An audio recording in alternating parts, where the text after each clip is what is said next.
On this episode of the Star Wars Time Show, the guys talk about a new toy release in the Age of Rebellion update for Battlefront 2, as well as detailing some killer-looking Mando mods for the game. They then dissect the latest issue of Star Wars 2020 to highlight some of the more intriguing additions to Star Wars canon before moving on to a breakdown of the Clone Wars, A Distant Echo. Speaking of TCW, they also set up Episode 3 based on an early clip preview, while also speculating if the final season will feature any time jumps. Finally, they lament some of the TROS reveals coming from the novelization before celebrating their 100th episode by highlighting 10 awesome pieces of Star Wars fan art from the community. Cue the music.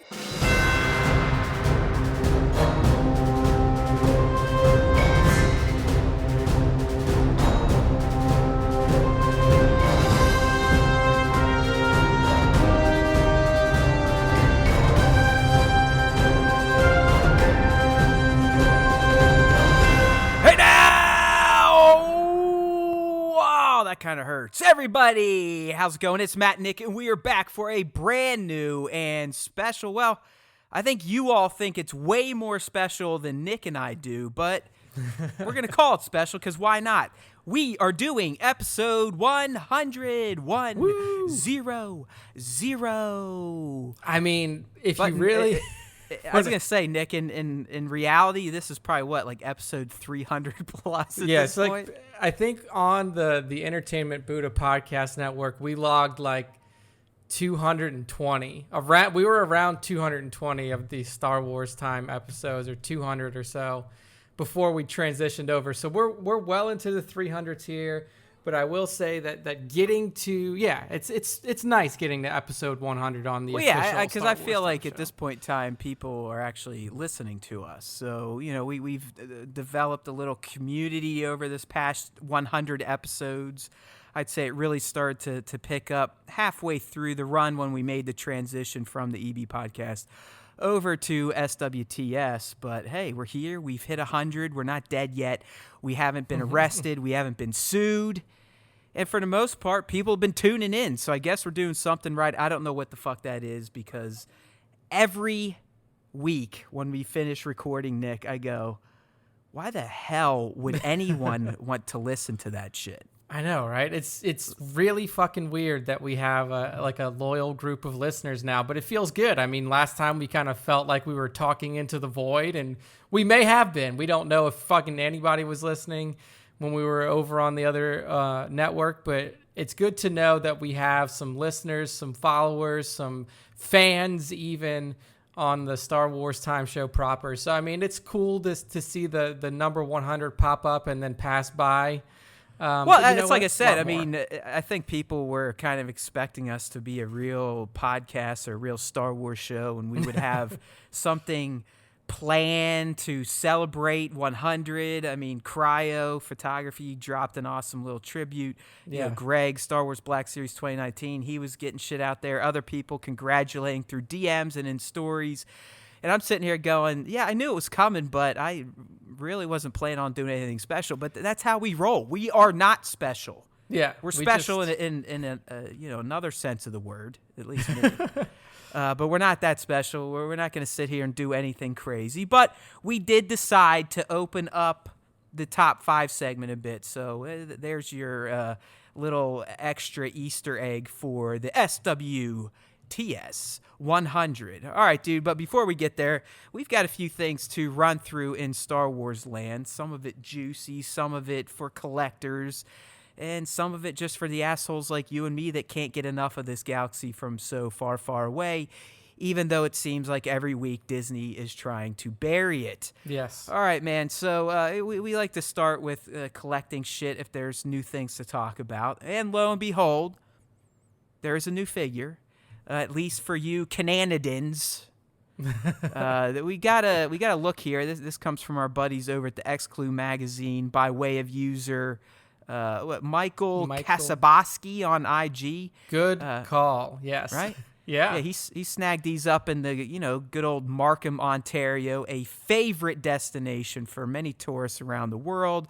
But apparently up there, EB Games, which is GameStop down here in the States, has already released this another entry in the Gaming Greats line. So Nick and I, we talked about the Gaming Greats, probably episodes ago when we were talking about the Jedi Knight Revan, that heavy battle droid, and now it looks like GameStop has a new entry, and it is the Stormtrooper Commander Sneak Attack from, what is this, from Force Unleashed. Force Unleashed, yeah. So this is some of those little Stormtroopers that you get to pick up with the Force and throw over balconies or make them. My favorite thing to do in Force Unleashed was pick up 2 Stormtroopers at the same time and throw them into each other. Like, there was a lot of fun stuff. Yeah, that game is still probably one of the best examples of how a third-person action Star Wars game should play out. There's no doubt about it. I mean, I know everyone loved Fallen Order, and I'm not shitting on it. It is a fine game. It was a great return to actual narrative-based Star Wars gaming, but because of that stupid fucking combat, I don't know. It just felt like Cal was toting around 2 tons of steel and didn't quite even know how to use the Force to his advantage, but whatever. Yeah. In Force Unleashed, as Nick said, I mean, you could grab dudes, you could bang their heads into each other. Like, I know they're calling this a Commander Stormtrooper. To me, he was still just fucking fodder for Starkiller. Like, the only enemies I remember from Force Unleashed are the bosses. In particular, that little fuckhead, that little green son of a bitch. From the trash planet? Yeah, like Evan Zavago or Shivango or Dr. Shivago. It was one of those guys, you know? But, so this trooper as a figure, I like it. I mean, I like Nick, I don't have as large of a hard-on for bucketheads as he does. But you can never go wrong with a new Black Series Stormtrooper. Oh, yeah. I like the weathering on it. I like the color pattern on it, so you're not just getting another standard issue all-white trooper. You have some blue markings. You have some good weathering spots on there already. I know guys like Sir Dork and, you know, everything Kylo, they tend to blow theirs up on their own. But these guys already have scorch marks on them, Jesse and Jared. You don't need to blow them up. They already look like they're burned. So just keep that in mind. But yeah, come on, Nick, you know better than that. I mean, there are some pre-painted on weathering marks here, but nothing looks quite as good as a Sir Dork gasoline melted action figure, right? I love it, man. I love it. I always do love seeing just... Well, his favorite figure is that white Boba Fett prototype that he literally caught on fire the first time he took a picture of him. and the whole backpack's melted off and drippy looking, but I mean, he loves it. It adds character. It does. It does. I mean, that's what makes his shots so unique and authentic, is that you can see the actual burn marks and the real melting points and all this different shit about it. But I mean, this is a fine addition. Yeah. To the so game in terms of you collectors like me, and you're sitting here going, well, how the fuck can I get one without going on eBay and taking one up the old wazoo? And I don't know. No one really knows yet. I mean, it should be. I always have my ear to the street for this type of shit. I'm always following Exclu Magazine, our partners over there. I mean, this is kind of their arena.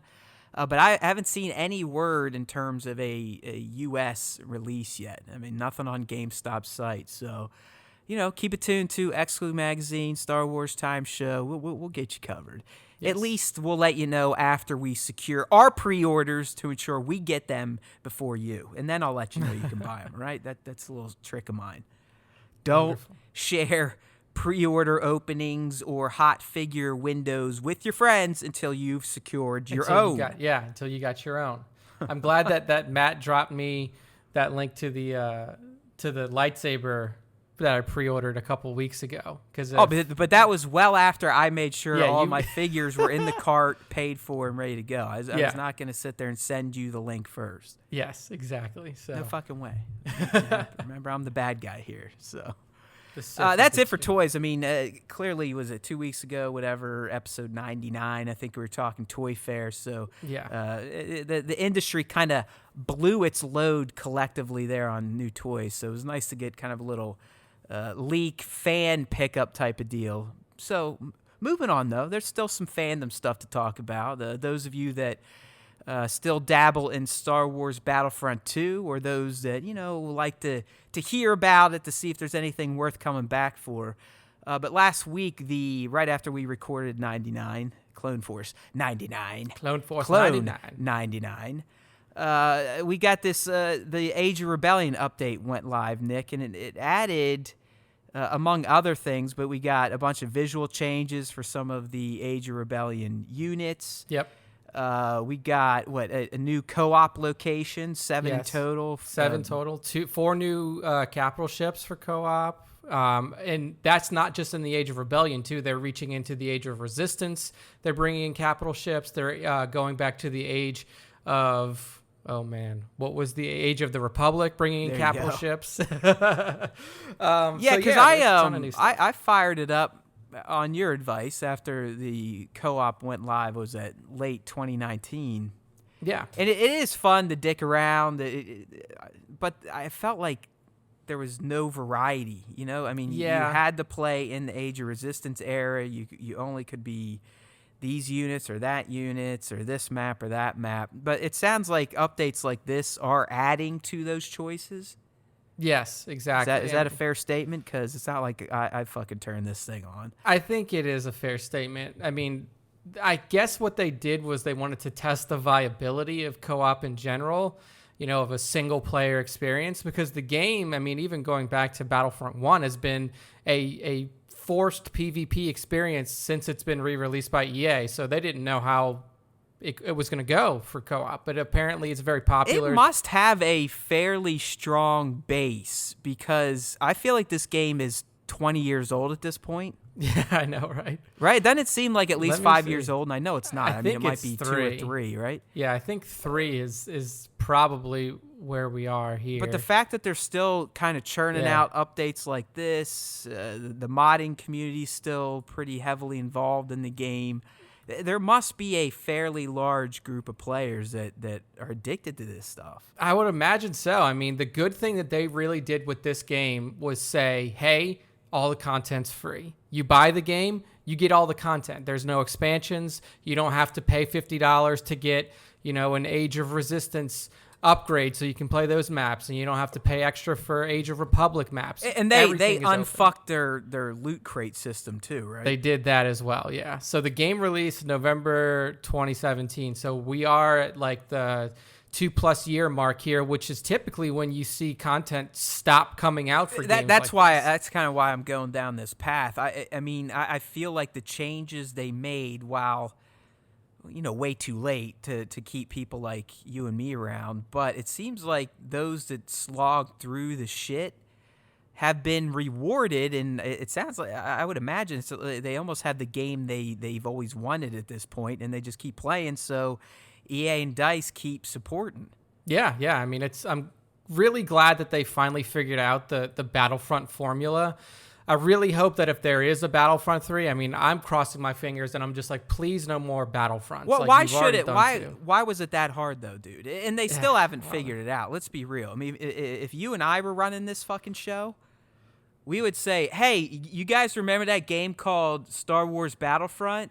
Yeah, fucking make that. Yeah, like actually make that game. Don't just make Battlefield with Star Wars skins. Yeah, like, you know, the game that this game's literally named after, let's just literally clone it, pun intended, and just make better graphics and gameplay engines. Yeah, I don't know, man. I mean, really, dude, how hard would this pitch have really been? I mean, we could have walked in fucking dick and shit and be like, hey, we don't know how to do a goddamn thing in game design. We don't know shit. But I can tell you, a game that will sell and people keep coming back and playing is a game called Star Wars Battlefront. And look, you literally have 2 games that you can just fucking remaster and say it's new, put some polish on it, and here we go. Yeah. No, they would get cute with fucking loot boxes and this dumb shit, and you can't be the special characters, you can't fucking fly ships, you can't take ships off into space and land on a bigger ship. It seems like they took 55 steps backwards with the new stuff. And they're finally starting to take a few steps forward. Yeah. Right. I mean, that's the key word, those a few. Because I still, this game, I mean, we've talked about this, dude. Those originals on the OG Xbox, I would play those for hours on end by myself, doing the same shit over and over. Now, yes, I was probably much more brain dead back then. I still was in my 20s, not pushing 40. I didn't really have much going on. You know, probably could still jerk off a few times a day. It was the good old times. But this new Battlefront has never just grabbed me in a way outside of the campaign, just because I like some of the story. Yeah. To where I felt like, you know what, I need to fucking play that today. Yeah, I mean, to me, what really made those original Battlefront games was you were primarily playing by yourself. Like now, this is they forced you to be online. Like I said, from the first two, from most of the life cycle of the first two games that were re-released by EA, they forced you to play online, and that wasn't what drew people into those games. Like it was a couch co-op or a single player experience that really you got to enjoy the way that you wanted to. And now, like for you and for me, like we don't really play PvP games all that much anymore. Like we're really fucking bad at them for the most part. So when we go on and we want to play, we want to get in the game. I want to play as Kylo Ren. Well, you're going to have to wait 35 minutes into the game before you can get Kylo Ren because you suck and you don't get points because you don't kill people. But here you go. Just keep playing and dying over and over again because this is the only mode that we built for it. So, I mean, it was definitely a miss on their part in general, but I really do feel like they're starting to move in the right direction, and I really hope that now there will be a greater focus moving forward, if there is a Battlefront 3, on story content from release, which was really good for Battlefront 2, on either online co-op or single-player content from the beginning, and building that out. Like, not just having, like Matt mentioned, 3 maps, and that's it. You only got 3 maps, play those over and over again, and then you fucking bang your head against the wall. The other thing, dude, with the co-op stuff or even just playing by yourself, I still don't understand why you can't play any mode on any map with any factions. It's like, why are we limiting it to you can only do this mode with these people on this map? Yeah, I really do kind of wish that they just like why can't we just play the mega war, the massive war by ourselves? Because that was Battlefront. Yeah, that's what it was. It was exactly that. Yeah, man. I don't know. It's very weird. Oh, well, while EA and DICE keep fucking sticking their heads up their collective asses with this game, the fan community, the modding community in particular, is cranking out some gems. I think it was a week or two ago, I shared shit. Sometimes I just share stuff right through Hootsuite, right to IG, Twitter, and Facebook. Sometimes we actually post stuff. We're a bunch of lazy assholes. You know what I mean? But this one I had to post, and last week, this Cinematic Captures YouTube channel, who I go to for a lot of this video game type of imagery stuff, but they put out kind of a sizzle reel of some of the Mandalorian mods that the community has made for Battlefront 2. And they are fucking fantastic. It's the fact that this shit's still going on. That's where I'm like, man, there must be a pretty hardcore fan community around this game still if people are putting this type of effort into these mods, man. Because you've got Mando, full Beskar Mando, IG-11, Remnant Stormtrooper, baby fucking Yoda. I mean, come on. Yeah, this is what really makes a game last throughout, like past its lifetime, like past its, its publisher / developer lifetime, is the modding community and the people who play it and really create content for it outside of just what the actual game developers do. And to see shit like this, you're 100% right. Like, the community is now invested in this game. The community is creating content for this game. And the best thing that EA could do right now is to encourage that, is to say, like, hey, guys, we see that you're making this stuff. We're not going to stop you from doing it. Because sometimes game developers will see this shit and then they'll block the mods from being able to be used on the game. So just let it happen. Cocksuckers. This is the one thing that bums me out about being a console gamer, is this type of shit. I mean, you would think with what we're hearing with the next Xbox and PS5 that there's going to be enough power these days It's just they don't let the people. Yeah, they lock it down. Right, you can't get like a root kit or a dev kit Xbox to fucking figure this shit out. That's the difference. On PC. But they should figure out a way, and I think they tried with Fallout, to where console players should be able to still download this shit from a central server. Yeah. Wherever the modders are putting this Nexus mod site. It would be basically what you would have to do with a console version is, as long as the mods are okay, like you would still probably have to go through mod review from the developers, but you would submit your mods to the developer, and then the developer would have like an in-game shop or free download. Well, didn't Valve used to do that with one of their games, to where you could make shit and potentially have people buy it? Yeah. Valve does that for a lot of their particularly owned games or their personally owned games, like Team Fortress 2.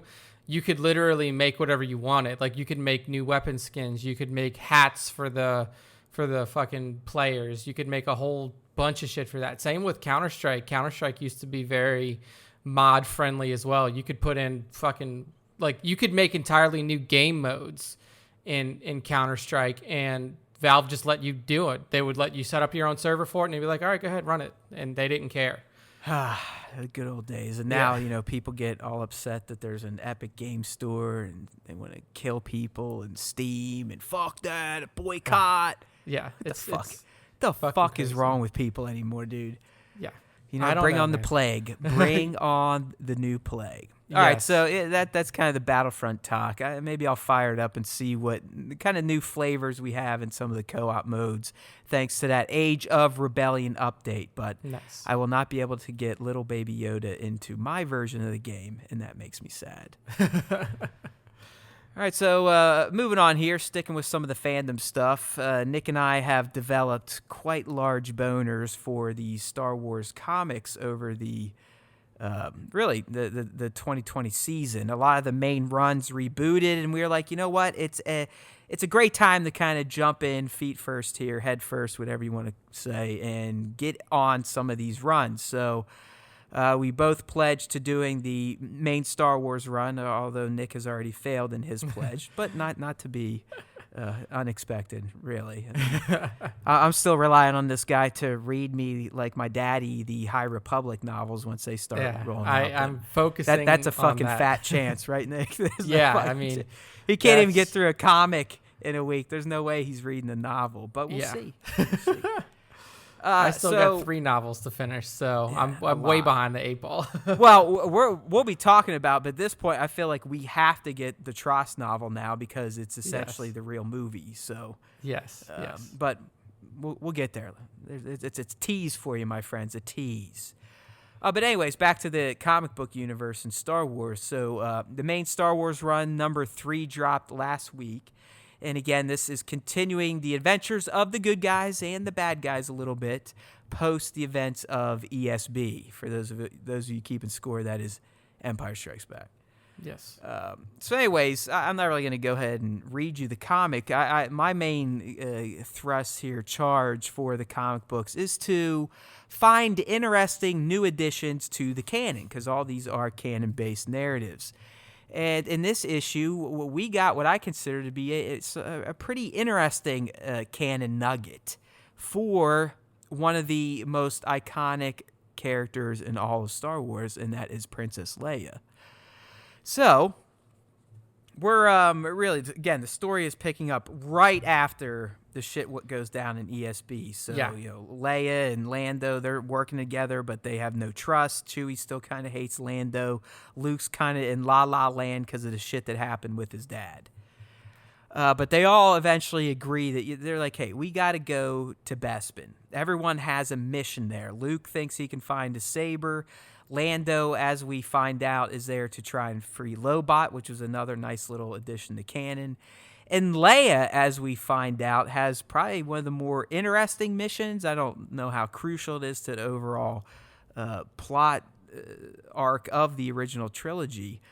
But Nick, the whole reason she wanted to go back to Bespin, as we find out in number 3, and spoilers, by the way, is that she wanted to learn how the carbon freeze. Yeah, the devices. carbon freezing process takes place and how she can thaw someone out. And it makes perfect sense. It's like, okay, well, she knows her man meat is in there. She's got to figure out a way to get him out without killing him. So she literally goes back to the scene of the crime. I love you. I know. It's over, right? He's frozen. And what happens? She gets her ass frozen. She gets caught. Troopers actually hit her with a stun blast. Now, I'll clarify that they were literally standing right behind her. Yeah, it wasn't a lot of you couldn't fucking miss that one.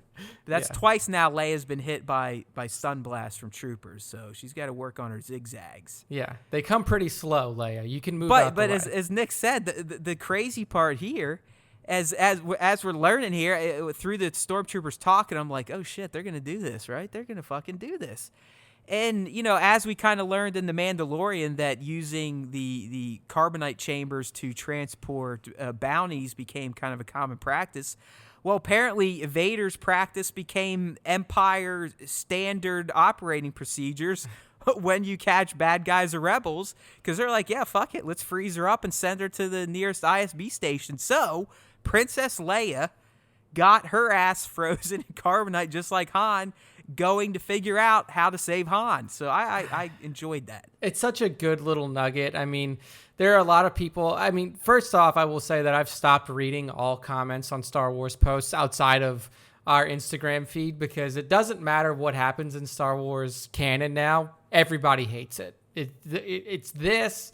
It doesn't matter if it's right. It's got the Disney TROS. taint at this point. It's like the Disney goose on it. They're out. Yeah, but shit like this is really cool because there's so much that happens between ESB and Return of the Jedi that we know that there had to be something that happened to these characters. They weren't just chilling at with the fucking Rebel fleet the whole time, waiting to then show up on Tatooine and rescue Han. Like, we knew shit had to be going down.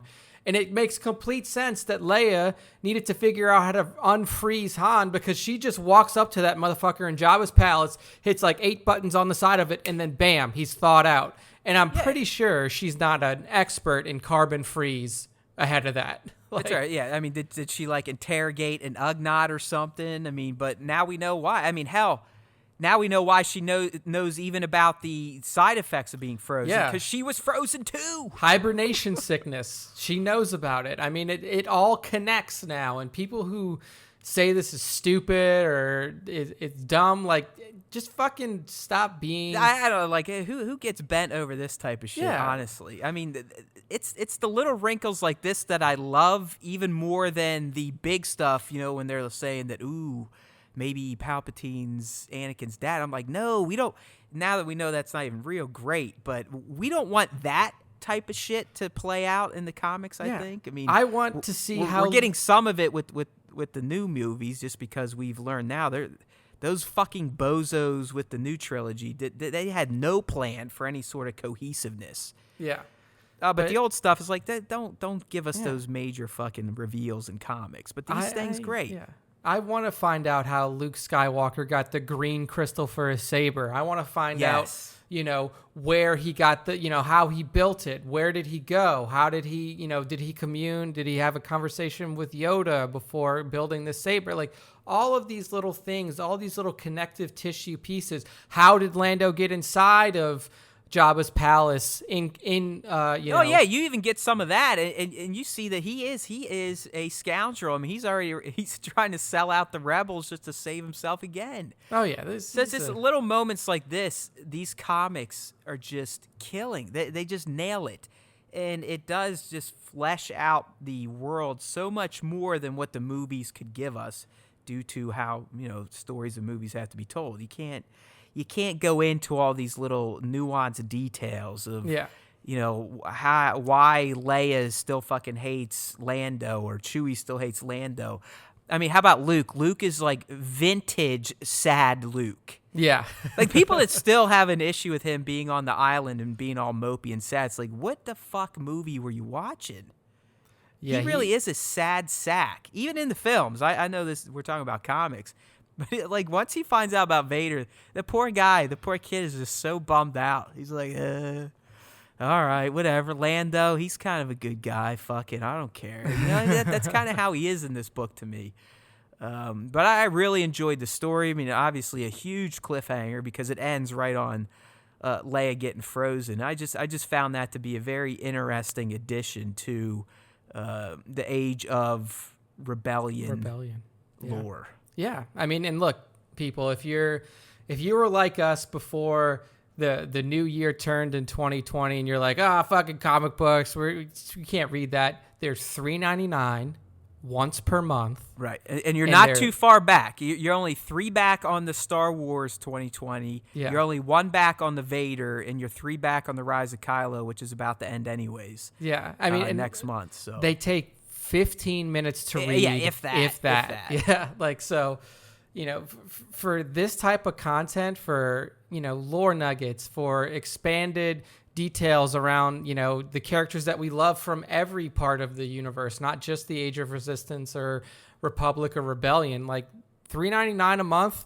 And you can afford that. Even if you work at McDonald's, you can afford $3.99 a month. Yeah, there's no better way to spend $4 and just kind of escape from the world and wondering when you're going to get the fucking COVID-19 sickness. Yeah. You know, when someone's going to die, when American politics are going to implode. You know, you take 15 minutes, look at some cool pictures, some awesome action, and learn some new little nuggets about your buddies from the Age of Rebellion. Yes. So get on this stuff. I will read this today. Yeah, as Nick literally hasn't even read it yet. He's telling you guys to get on it. So that tells you the type of Jedi he is. You have to take up my failures. I've failed here in reading this. I've read 1 and 2, and I knew 3 was out. But I've just been so busy with applying to jobs. I don't know. It must be Comixology then, because I just say subscribe. I can't do that on boom, and literally it charges my card and downloads it right to my fucking app. Unless I'm just an idiot, like I can't. It won't let me subscribe to a thread like a series, because there is a series page for all of them for.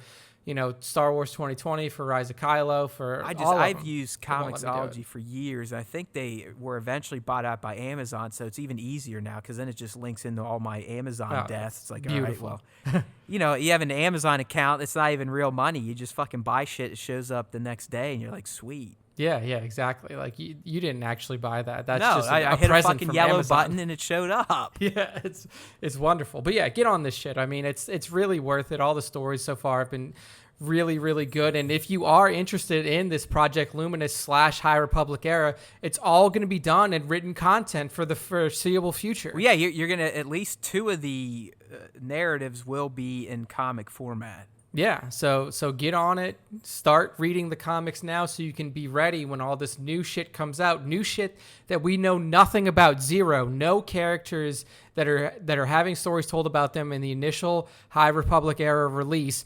We know nothing about There's got to be some Yoda mentions at least. There may be. Right? Maybe he's like, you see him in the bathroom one time when they're like rounding a corner. And they're like, oh, Master Yoda's taking a crap, something. And he's just hanging. There's that young green warrior. Yeah, the 700 years young green. We're talking about green Jedi Knight.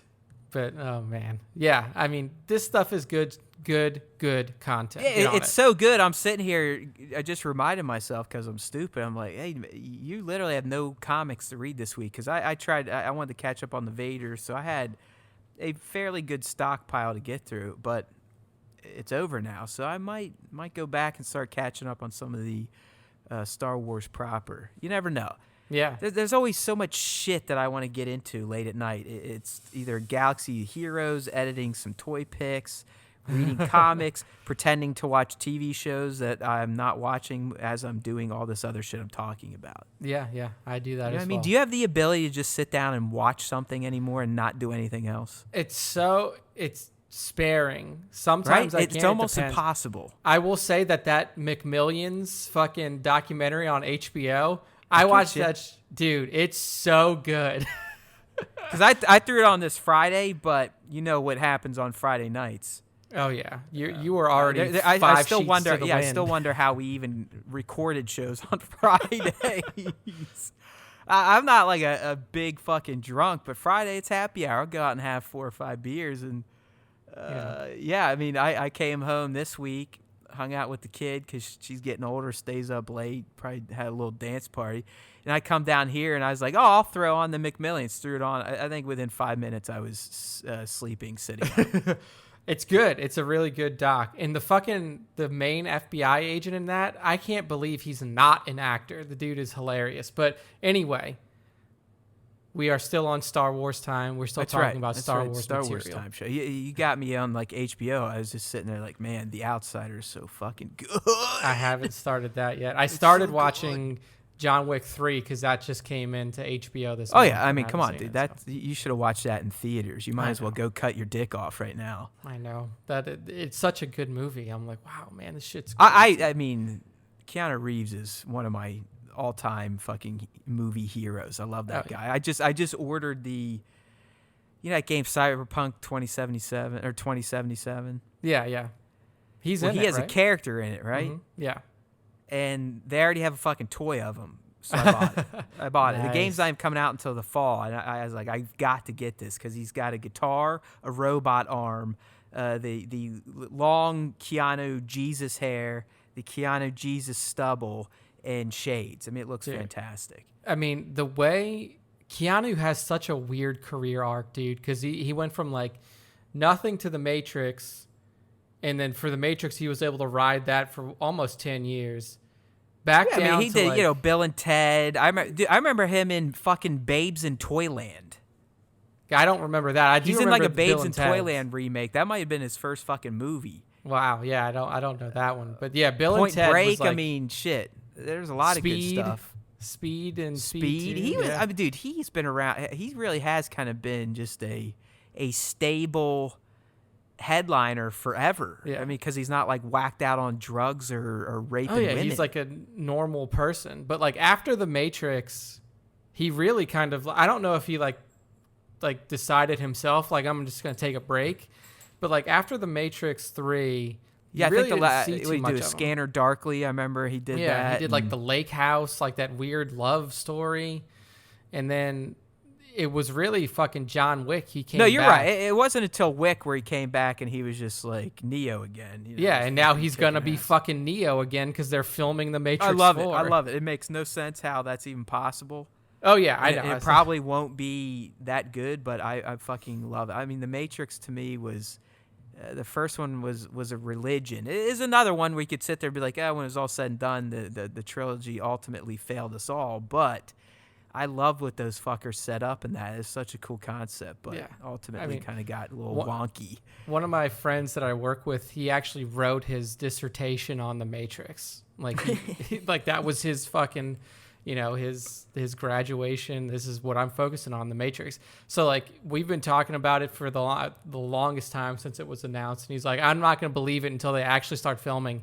And I started sending him the set pics that were leaking. He's like, he almost started crying. He was like, yeah. I mean, they're at least spending money and shooting up city streets and dressing up cities and whatnot. So. Oh yeah. So who knows? Maybe we'll have a Star Wars Time Special Edition where we talk about Matrix 4 when it comes out in 2022. Or we have floated the idea of bringing another pop culture. I don't think people would mind, but I mean, while we're on the subject here, though, Keanu, in my opinion, would play a Jedi, not a Sith. A lot of people want to cast him as like Darth Revan and shit, but he's just like so fucking chill zen.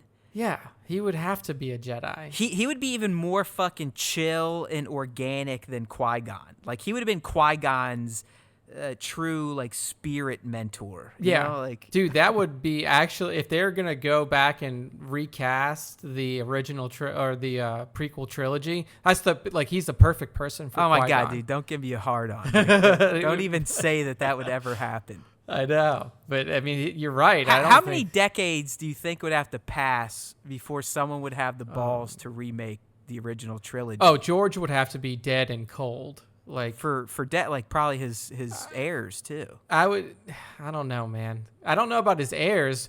I think that once George, like when George passes, that's when conversations will start at Disney. Like, all right, how much can we touch of his stuff?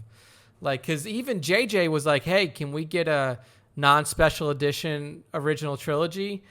Shot down. Like, yeah. I think it's going to take him to be out of this world. They're almost like the Bible, yeah. or the Quran, or like a religious book where you can't fuck with it. No, it's untouchable. Now the prequels, hey, go for it. The prequels are like that terrible version of the Bible that got set on fire. And you can probably still get fucking Hayden Christensen to play Homeboy too. He could. I mean, Caden doesn't really look that much older. He aged all right. I mean, his fucking career tanked, but he's still a decent looking young man. Yeah, so I don't know. Young man, he's probably fucking older than me, but whatever. I would definitely be interested in a reimagining of the prequels. And I know that there's people out there listening now who are prequel fans. Papa, I know. Oh, there's been some great comments on some of the YouTube shit where it's like, these fuckers defend episode 7 then shit all over the prequels. What the fuck? I mean, bro. He replies like, hey, man, it's called opinions. 2? Don't worry about it. It's all right. Have you seen episode 2? Episode 2 was pretty fucking bad, yo. It's rough, but I feel like watching it for some reason just because of how silly it is.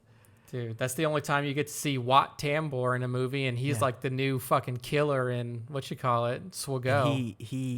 He wishes he could wish it all away by wishing. And he wants to love. Look, we love the prequels. I love you. Yeah, we do. We like the prequels when they're in animated form. Yeah. And that kind of takes us to our Clone Wars segment of the show, right? Clone Wars is up and rocking again. We got episode 2 this past week. It was called A Distant Echo, so S7E2. And Nick, I know last week we were kind of speculating on would this be a kind of chronologically told season, and I think it might be. Yeah, I know. Because we're going to talk about a clip from episode 3 coming up, but it doesn't seem that they're going to do any sorts of time jumps or cuts, but you never know. There's still, after episode 3, there'll be, 8 episodes to go, something like that. Yeah, around that. 9, 10. How many is there? 12 total? Who the fuck knows? I think it's 12, but I could be wrong. Either way, math's not our specialty. It's like 9 plus 3. All right, it's at least 20. So, A Distant Echo. It literally continued right from where the first episode kicked off. So they're going after Echo on this planet Skako Minor, right? We got some decent Easter eggs in this one. I mean, to start out, the obvious shit, a lot of AT-TEs and ARC 170s, but how about this? And I'm coining this term, hopefully. But we got a 4-legged gonk, which I'm calling the Quonk. The Quonk droid, yes. I agree. I think that's it's a quad-legged gonk, a.k.a. the Quonk. Yeah. I think we put that out there as much as we can and make that happen. Quonk. Because I still believe we coined Rampo, too. We never got fucking proper credit. I know, right? I really do feel like that was us. Speaking of shit that sounds like Quonk, have you ever played a game called Quap? Yeah. It's like the fucking hardest game of all time. Yeah, where you're essentially trying to run a race with somebody and you control all of their limbs. Yeah, with the keyboards. Like, you basically control their whole skeleton. Yeah, it's impossible. Like, it's still out there. You can, like, if you search Quap, QWOP, it's still out there to play. And you move the thighs with QW and the calves with OP. Yeah, it's so hard. Go, dude. Quap, go! Go, Quap! Oh! Then he just, derps over. I know.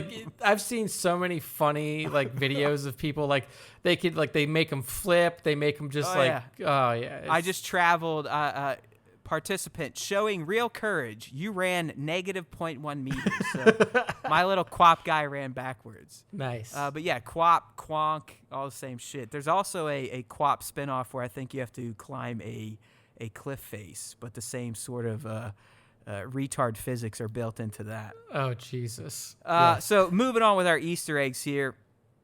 Anakin, go ahead. I mean, he secrets himself away using Rex. So I thought that was interesting. I mean, at this point, we now know that Obi-Wan, Anakin, Padme, the droids, and Rex know about Anakin and Padme. Yeah, that's not much of a secret, honestly. Although I don't know if you watched kind of the little behind the scenes they're releasing, but they explained that yes, of course Obi-Wan knows, but he doesn't know that they're married. Like the level extent. they've taken this little crush on each other. Yeah. And I will say that this scene that we're about to talk about, when Anakin's in Rex's bunker or bunk, and he's talking to Padme as Rex kind of guards the outside of the door so nobody comes in and sees what's happening.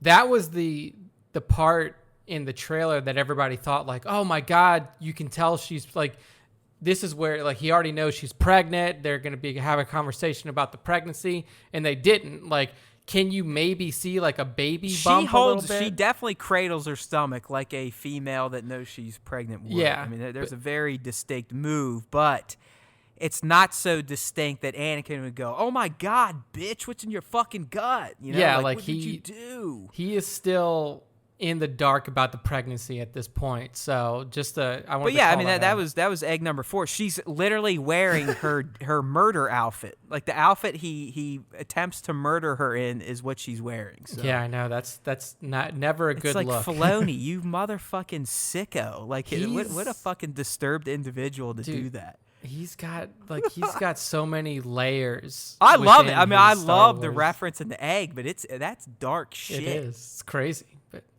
But of course, she uses Annie. Yeah, one of the only characters to call him that outside of Jar Jar, right? Did Obi-Wan never called him fucking Annie? No, he did not do that. Did Qui-Gon? No, I think C-3PO may have. Yeah, I know the droids do, and I think Qui-Gon. No, he yells Anakin, right? Yeah, Anakin, get out! Yeah, Anakin, drop. That's what. Yeah, there you go. Yeah. So, it was definitely a reference. I threw it in there. Yeah. Then we get an actual gonk droid, and even better, my man Wrecker is using it to shoulder press. I fucking love that guy. I love man. Wrecker, I love dude. him. He's such a fuking meathead. I was just watching that whole episode, and I'm like, God, he's just like your typical like gym rat meathead, and he's like afraid of heights, which I love too. Yeah, like when he kills some of those droids, and he's always holding their heads and like waving it in front of his friends, like ooh. Yeah. Yeah, he really is. Just, I mean, all of the Bad Batch, Clone Force 99, are already instant classic named clones. Already. To me, they're already up there with the Rexes, the Wolfs, the Codys, the Echoes, the Heavies, the Fives. It's just they have the most personality out of any clone trooper. Of course, because they're all little derpy. Yeah, they're a little fucked in the head. Few screws loose here or there. We got the Wat Tambor cameo. He's this big evil person, I suppose. Techno Union. He is the head of the Techno Union. Yeah. We got what I'm calling the separatist magic mirror communicator, right? Yeah. Like it even makes a sound like it's a magic mirror when they turn it on, and they did it in the Clone Wars, but it goes like, yeah, we're here to talk. The tri-battle droids, and they sounded just like B1, so I don't know. I threw it on there. It's probably a cheat, but fuck it. I mean, it is, you don't get to see those that often, the tri-battle droids. They sounded just like a B1 Roger, so there we go. They're related somehow. And then, last but not least, a very clear one here, and it was kind of a disturbing-looking one, another one, but the return of Echo, who is now essentially Captain Picard after he was turned into a Borg. Yeah, I mean, so at the end of episode 1, did you think that Echo was alive, or did you think that they were just, like, manipulating his brain somehow? Like, what was your personal thought? Like, at first, you could tell until he fully came out of that stasis chamber and was fully unhooked from all those tubes. Like, whatever they were using him for was still going on because his eyes were twitching real hardcore. Yep. He definitely looked out of it. But he very clearly goes, you could tell that he realizes Rex is there. Yep. He doesn't remember how he got there, but he knows Rex, remembers the Citadel. But yeah, I mean, at first it looked a little suspect, but we'll be talking about the clip for episode 3 coming up. It's pretty clear that Echo isn't just fully a cyborg drone at this point for the Techno Union. Yeah, I'm really interested to see where this whole storyline with him goes because, like, to me, this opens up the very real possibility that Echo, has some sort of separatist programming in him now. Like, and that he could, could be a sleeper agent. He could turn on him. Yeah, I don't think Echo's thread is going to end any better than we thought when we initially questioned if he blew up for sure at the Citadel. Yeah, so it's like you said, I think there's going to be some dark times for good old Echo and his buddy Rex. Kind of coming to that understanding that, Rex may have to be the one to take him out. Oof, that would be, that you heard it here first, people. Thing. Yeah, that would be a heart-wrenching end to that relationship, because they're like brothers. I mean, all of the clones, consider themselves, brothers in arms and brothers in a sense of they were all kind of grown from the same facility, but Echo and Rex particularly were very, very close. So, wow, what a call. That's interesting. So, I mean, overall, another great episode. Just continues right up. I love the pace we've been getting in these episodes. There's really no bullshit. I mean, top moment. I did like the Padme call. It was a nice touch. And if you went and kind of followed up on some of the behind the scenes, Dave actually put that scene in because he realized there's pretty much no other Padme throughout this final season. Yeah, so he needed to get a little bit of right. So, and that was actually after the fact, because again, although I believe I brought this up to you and possibly on the show, but I think it was 2014 at Celebration, they released rough cut versions of all these episodes. Yeah, you mentioned that I think it was last episode when we were talking about the first, the initial episode of the right, season. And so certain scenes are the same, some have been changed, some are completely new, and the Padme one was brand new, and that's because Filoni was like, we can't. She's a little bit too big of a voice and character to have missing from the true final season, so that's probably all you're really going to get from Padme. You would think after episode 3, they might start transitioning towards the Ahsoka stuff, but who knows? Yeah, it's got to start coming soon, I would imagine. But other good moments, I love the droid massacre. Yeah, after Watt sent all them, he's like, all right, you're not going to get in. And then I love watching Clone Force 99 and Anakin and Rex just do their thing. I mean, they really are trained from birth killers. My favorite part of the episode was they're coming up the elevator and they're all talking, and Anakin's like, this is a stealth mission. Like, we're going in quiet. We don't want to draw any attention to ourselves. And that door opens and the clones and the droids see him, and then it's just all hell breaks loose. Like, Wrecker runs out and just starts fucking shooting people and throwing droids against the wall. Like, oh man, I love that part. The Bad Batch definitely cannot contain themselves. No, they cannot. No. And I don't think they can help it either. I mean, they are programmed to be a little fucking off. Yeah. And that's what makes them so special. It's like God, the offness. I want Bad Batch figures so fucking bad. Like a 4-piece box set. I don't care if it's Disney Park exclusive. Give it to us. Yeah. Please. It took like 10 years to get all the named clones out from the Clone Wars. I mean, we just got Commander Fox like 3 months ago. Yeah, I remember when we were talking about that on the show. But I mean, this one, I feel like for this, you have to have these things ready to go. You knew that these clones were going to be your primary characters, or at least some of your featured characters throughout this season. So to not have them ready to go for production would be pretty foolish on their part. But what do we know? We don't. We're just the fucking idiots that spend the money on this dumb shit. Yeah, so it wouldn't surprise me if it was a Disney Park exclusive at first, because that's what they like to do now, is like make things like, hey, you have to come spend $3,000 to go to Disney in order to buy these $25 figures. So yeah, I'm literally going to Disney next week to die. Yeah, bring some hand sanitizer and buy yourself one of those little face masks. And gasoline. Yeah, and gasoline, yeah. Set yourself on fire. I'm just going to fucking light my body on fire. Yeah. As soon as I walk out of Galaxy's Edge, if I don't just die there, I'm just going to walk out and light myself on fire. Because it's going to happen. So, anyways, that episode's great. Episode 3 coming up. We did get a little bit of a preview. It's going to be called On the Wings of Kira Dax. So it looks like Anakin and the boys will be kind of teaming up with the Politechs after all to combat the Techno Union. But that's coming up. It's just like I said. I mean, Nick and I, we were talking about this. You know, are these last 12 episodes, will it follow the formula of seasons past where, yeah, you may get a 3-episode arc and then it moves to a whole different time in the war, brand new story?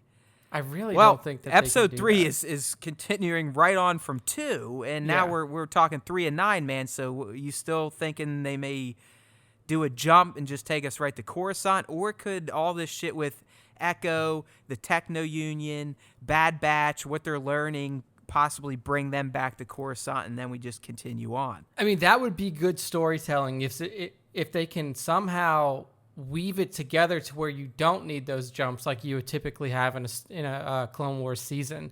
If you could say, like, you know, you wrap this up with, you know, with this planet, with the, you know, with what's going on with Echo, and then you can wrap it in and say, because we assume as well that, like, Admiral Trench has to go down, or, you know, I don't think Wat Tambor is in the third movie. So, like, I feel like these two characters on the Separatist side have to die somehow. And if they could wrap it to where you're following along with the plot and you don't need, like, okay, now we're jumping to Coruscant, now we're jumping to Mandalore, now we're doing all, you know, like, we're making these leaps, I think it would be better. And I think that they could do it. They had a lot of time to make this season, so could. I know these guys are kind of on their own, but just how they tapped into Padme last week, I mean, they're only a hollow message away from, all right, let's consolidate our characters, and really start winding the story down. And because, really, I mean, we haven't even gotten Ahsoka yet, and we know she's going to be fucking huge. Yeah. At least in terms of how the Maul on Mandalore plot thread's going to play out. Yeah, I mean, and look, even for that thread, you're gonna have the ability for Ahsoka to reach out to Anakin. Like, once Ahsoka sees, like, Maul there, and they have their initial fight, she may call in Anakin and be like, "Hey, look, I know it's been a while, and I know that I think great." I honestly think Anakin and them are probably gonna almost mercenary hire Ahsoka to help on Mandalore. Could do that as well. I mean, there's a lot of possibilities with the way. Because I think we'll pick up with Ahsoka, where she's just farting around on Coruscant with that other character we've seen in some of the trailers, and you know, the shit these guys are learning here may get them all back on Coruscant. And they're like, all right, we need someone that can do this, that has Jedi powers, but isn't tied to us, covert style, booyah.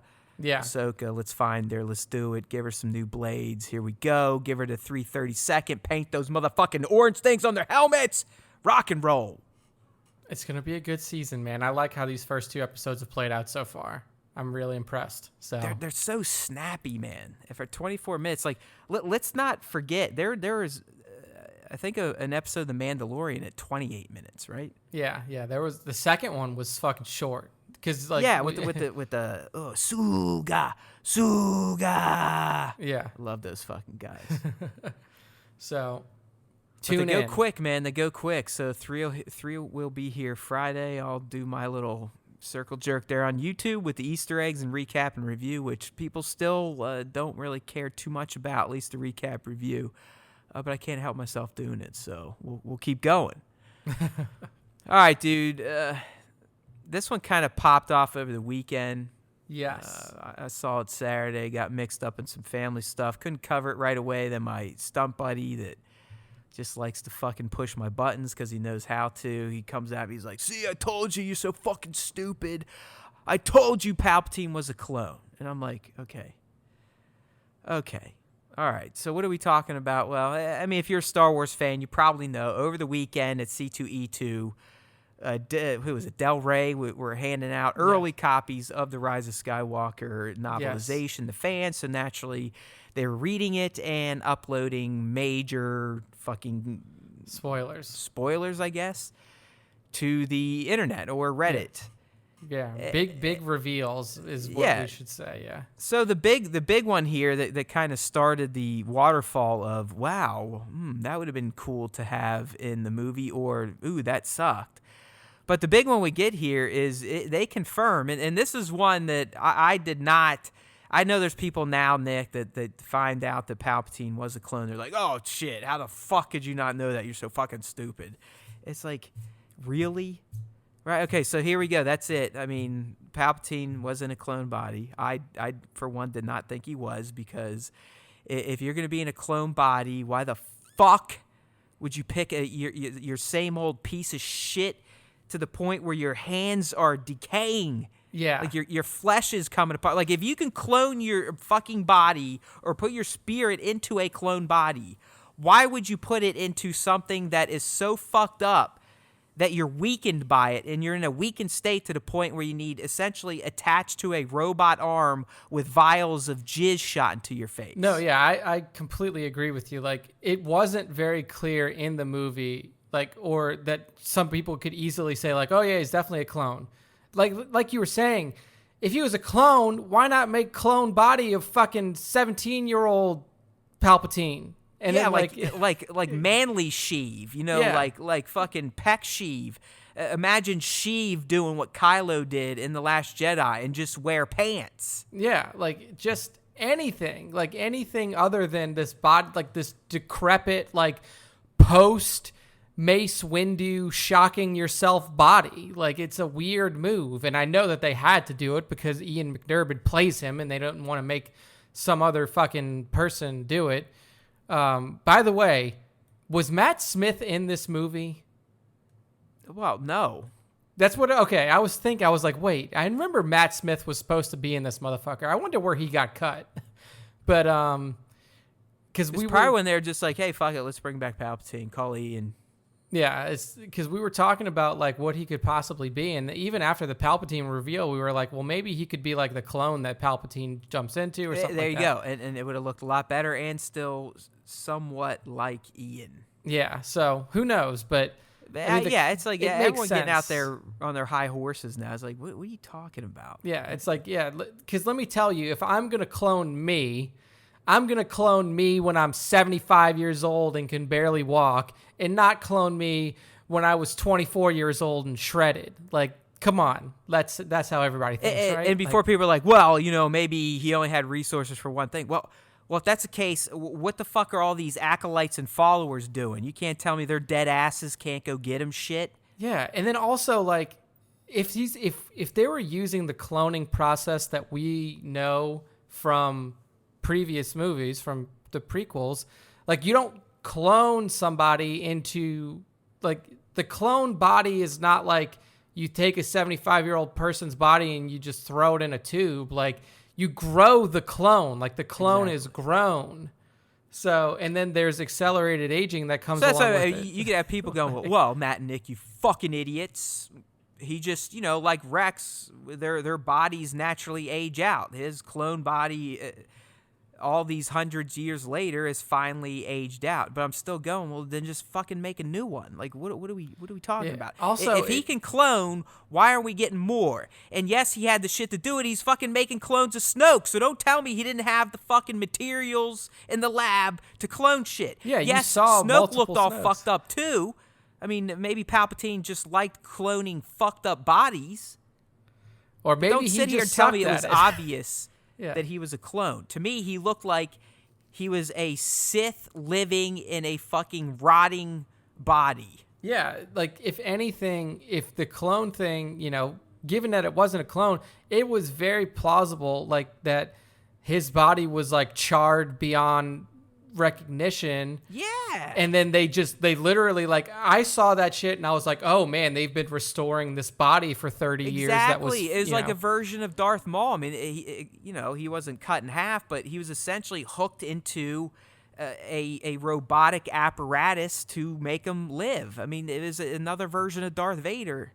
Yeah, so I mean, it was not completely obvious that was a clone. In fact, like, there's only 30-ish years between you know, the end of ROTJ and the beginning of TFA-ish, 30-ish years. So, like, the fact that he couldn't have just, like, if they started growing the clone at that point, then if they didn't use any accelerated aging, the motherfucking clone body would only be 30 years old. So, like, it's very plausible. Well, even if they started before that, it still would have only been another 20 years or so if he actually started it during the Clone Wars. And he looks exactly the same. That's what I was saying. Like, he looks exactly the same as he did after he got roasted during the Mace Windu fight. The eyes are all fucking milked out. Yeah, like it looks just like him, and that's not how cloning works. Like, you can't clone a body and just say, all right, we'll clone it, and then I want it to look exactly how I looked after I got shocked half to death at the end of episode 3. Like, they would literally have to make the body and then shock it to the point to where it looked like that again. So yeah, I don't know, dude. It's just... I mean, it makes sense that it's a clone, but it wasn't the most obvious thing in the world that he was a clone. So, Stunt Buddy, if you're listening, eat a dick.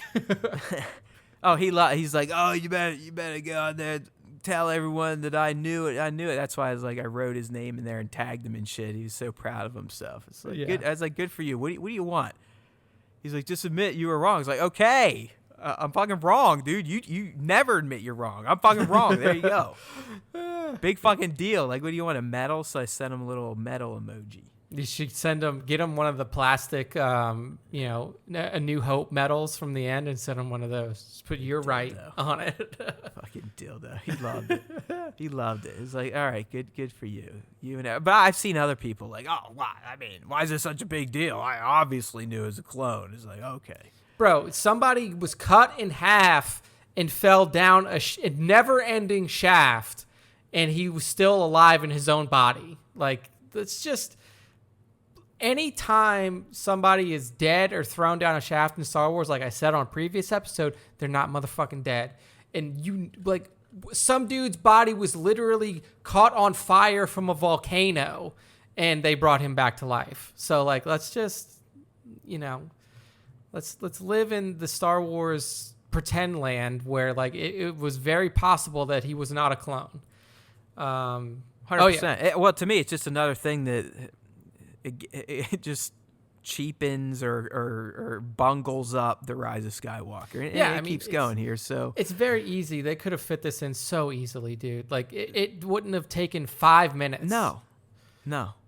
Like, no. Yeah. So, I mean, any of the shit that needed to be nuanced or detailed for some reason got glossed over, and now it's being covered in the book. I mean, another thing that was a big revelation here is the fact that Ben and Rey's kiss was asexual. It wasn't out of love. Non-romantic. Yeah, there you go. Asexual. Is that where like you can fuck yourself? A kiss of gratitude, acknowledgement of their connection, celebration that they found each other at last. I don't know. What the fuck isn't asexual where like I could essentially bone myself? I think that's what asexual reproduction is. A single organism reproducing on its own. I remember some of my science, motherfucker. There you go. I didn't. Yeah. So yeah. But yeah. So one of the pages that was leaked by the people who got it, it kind of outlines the kiss and kind of the whole resurrection of Rey and Ben's death, and the line that Matt was referring to is. It was basically like one paragraph. It says, his heart was full as Rey reached out for his face, let her fingers linger against his cheek, and then, wonder of wonders, she leaned forward and kissed him, a kiss of gratitude, acknowledgement of their connection, celebration that they'd found each other at last. But then she drew back, concern on his face. She could feel him growing cold. So, I mean, look, did Ray Carson come out and say, like, Ray Carson is the person who wrote this book. Did Ray Carson come out and say, no, Disney has confirmed that it was a non-romantic kiss. So yes. But I mean, like, even as I read this, I don't read it as a non-romantic kiss. It literally says celebration that they'd found each other at last. Like, well, then why does Disney come out and confirm it? It's weird. It's weird. It's a weird thing. I don't think that. I mean, if you didn't want that, then why make it look like it was romantic? But then also, she wrote it like it was romantic. Like literally, it says, "Let her fingers linger against his cheeks," and then, wonder of wonders, not like wondering, like thinking, like literally a wonder, like you're seeing something and it's, oh my God, it's a wonder of the world. Like she leaned forward and kissed his tongue. I think Disney, I don't know why they came out and said like, oh, it wasn't romantic. Like just leave it hang. Like it doesn't fucking matter if it's romantic or not. Like just let it be. Right. It's like I said, I mean, the pattern of bumble fucking this film just continues. Yeah.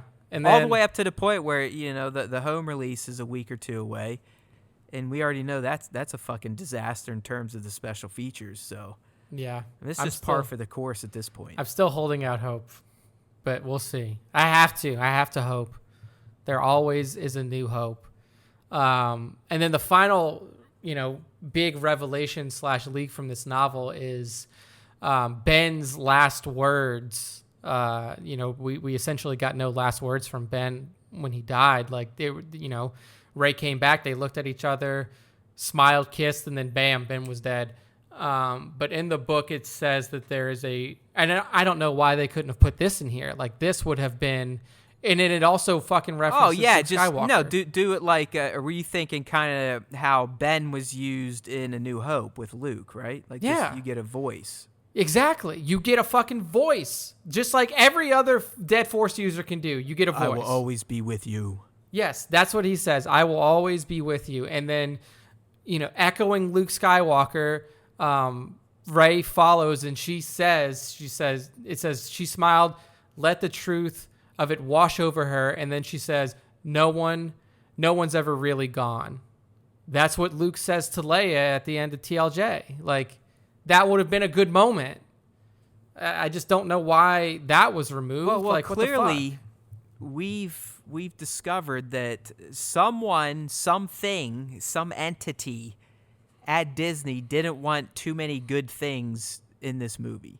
Yeah, I mean, I just don't understand. They want like, to save it for the fucking books and comic book. And look, just for your, like, you know, what you know, people out there reading it, like this book was written from a draft of the script, and right, and we're not that dumb. We do know in books, yes, you can go much deeper into exposition and what people are thinking. But as Nick has been pointing out, some of the stuff we're talking about would not have required an intense soliloquy, standing up there giving these 14-minute monologue type of shits, right? I mean, these could have been little quick beats added to the shit we already saw. Yeah, literally could have been done. Like, that line right there, that's 40 seconds at most. Like, not even that. So I just don't understand why shit like that is not included. And then at the bottom of this thing, it also very much clarifies that Finn is Force sensitive, because he says the moment Rey came back to herself, Finn knew. And then he like essentially yells to Chewie. He's like, Chewie, I felt her. Like, so it clarifies, like, Finn's a fucking Force user. He can feel that Rey is alive. Like, you know, so there's a lot of good shit in here. And look, if you hated TROS, you'll probably hate this. But like, if you are even a person who was a you know, a passerby fan of TROS, then I think that this book is going to give a lot of good context into things that could have been added, should have been added. As a nerd, I'd like to read some of this stuff. I probably won't. I'll rely on these types of bozos to take pictures of pages and put it on Reddit for other bozos to comment on. Here's the way that you can get Matt to read a book: is you take one picture of a page per day per year, and then you can get he'll read one page a day. I could totally do that. And then he would read a 365 page book in 1 year. Easily. So that's how you get Matt to read.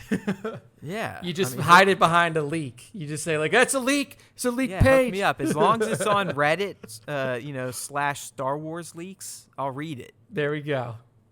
And we've got the formula figured out. That's one way to do it. I want to see if someone will start speaking to me through Reddit. Like, just dropping stories that I can read before the mods come in and they're like, don't be stupid. This isn't a leak. You. Yeah, fucking Reddit dumb. mods are the best. Yeah, they're the cream of the crop when it comes to human beings, is Reddit mods. Oh, man. All right, well, that takes us to the end of our you know, set of stories for this week. I swear to God, with each passing week, the more and more let down I am with the Age of Resistance. In the end, I'm just like, I'm not. Like, I enjoyed, like, you're never going to get me to say that I didn't like TROS, because I did. Like, when I saw it for the 5th time in theaters with my girlfriend. That's not what I'm saying, though. I'm just saying, like, what ultimately, you're telling me the way you felt back in whatever, when we first started doing this, 12, 13, 14, 15. Yeah.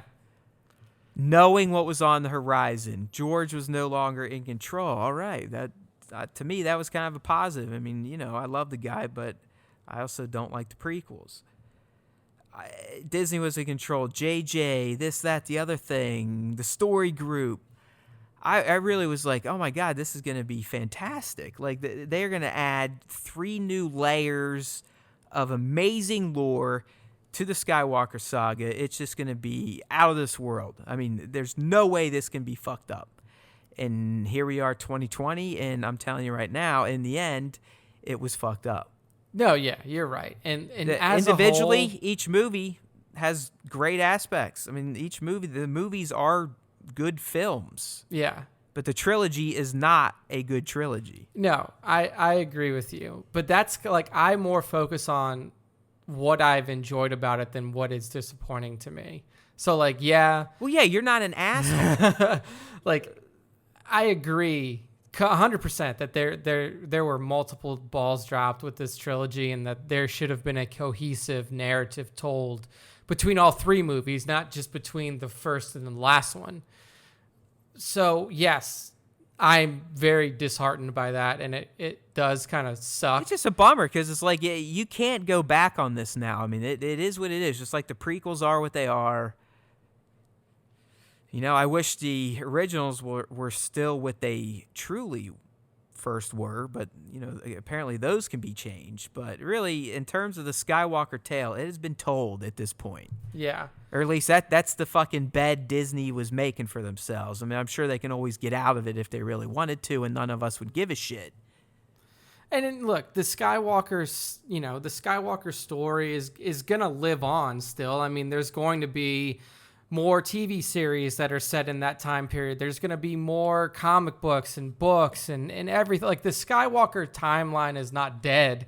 The Skywalker timeline is just no longer the sole focus of the on-screen, big screen movies. Well, I mean, the other bummer is these 4 new characters outside of Kylo at this point. We're all kind of shortchanged.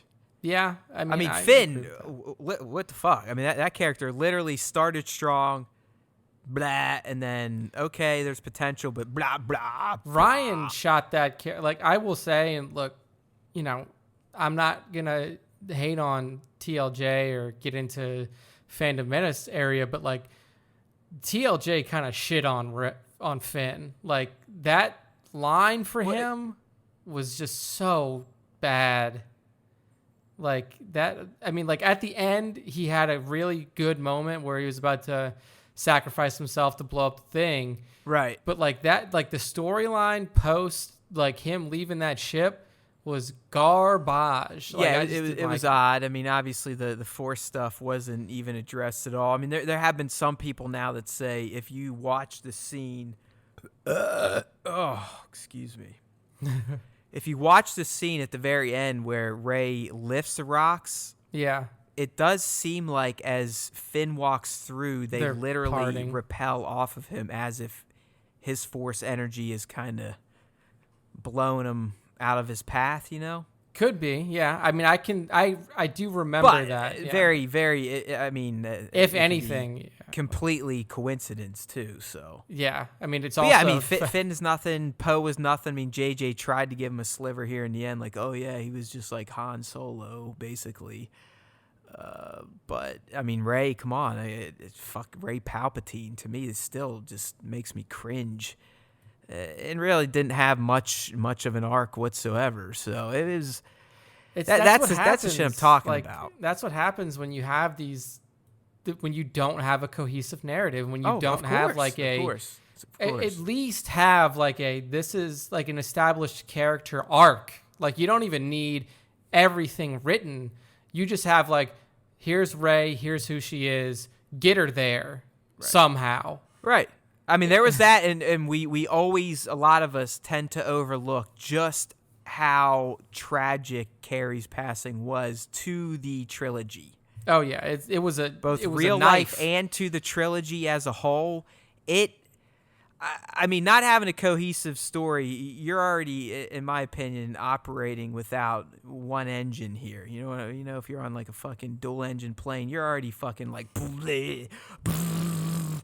And then when Carrie fucking dies, there you go. Like there's the other fucking engine. You're just fucking floating at that point. Yeah, it's like hoping at to not crash and burn. Yeah, at that point, it's literally just like, can you land the plane without killing everybody on it? Yes, yes.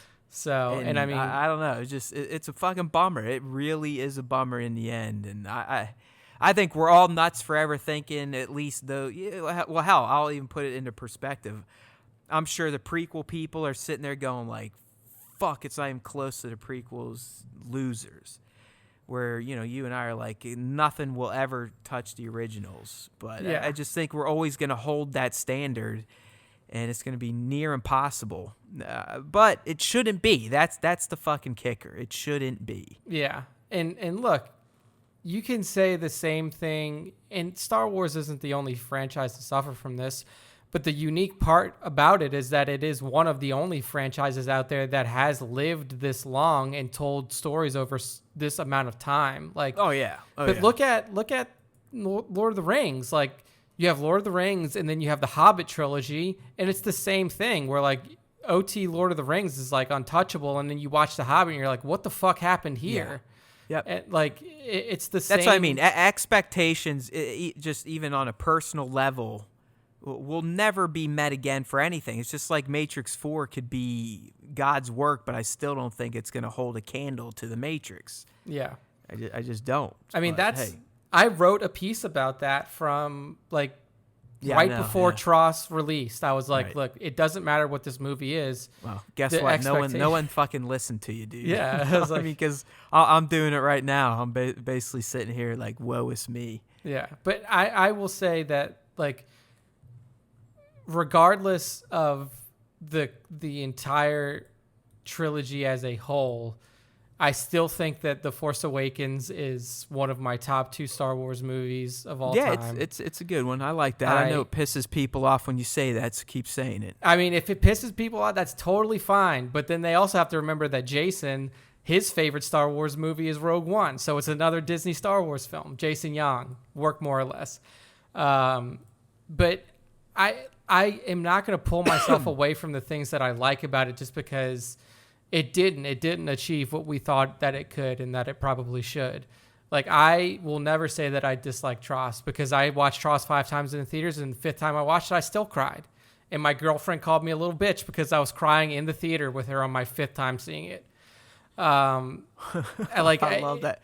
You really should. So we were kind of talking about this offline because next week I am going down to Florida for spring break. Yes, I still go on spring break at 40. That's just one of the joys of my profession.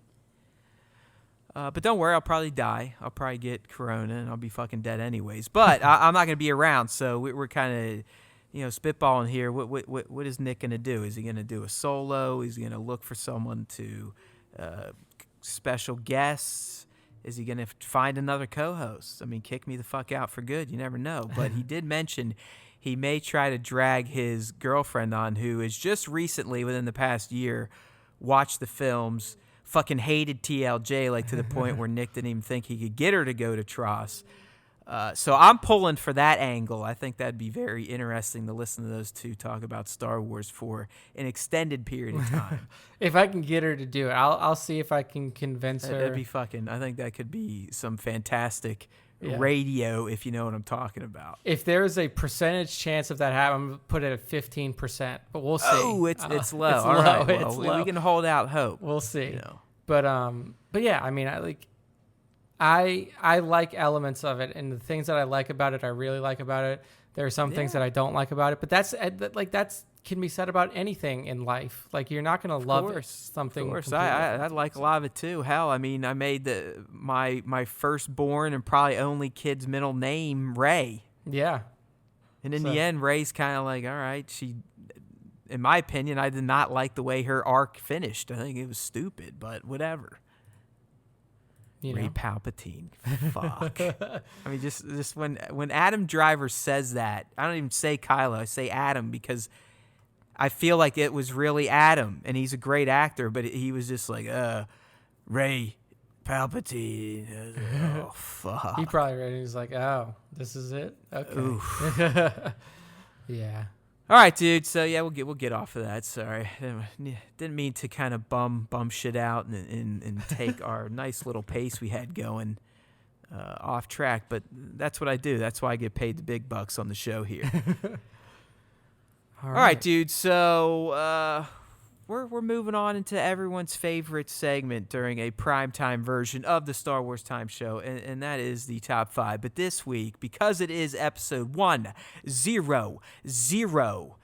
we're doing the top 10. That's right. My fat ass pulled double duty this week. Not only did I feature the shots on our Instagram, which, by the way, is at Star Wars Time Show, and if you want a chance to be featured on the show, go ahead and tag us and hashtag us in your Star Wars art shots on the platform, and we'll see what we can do for you.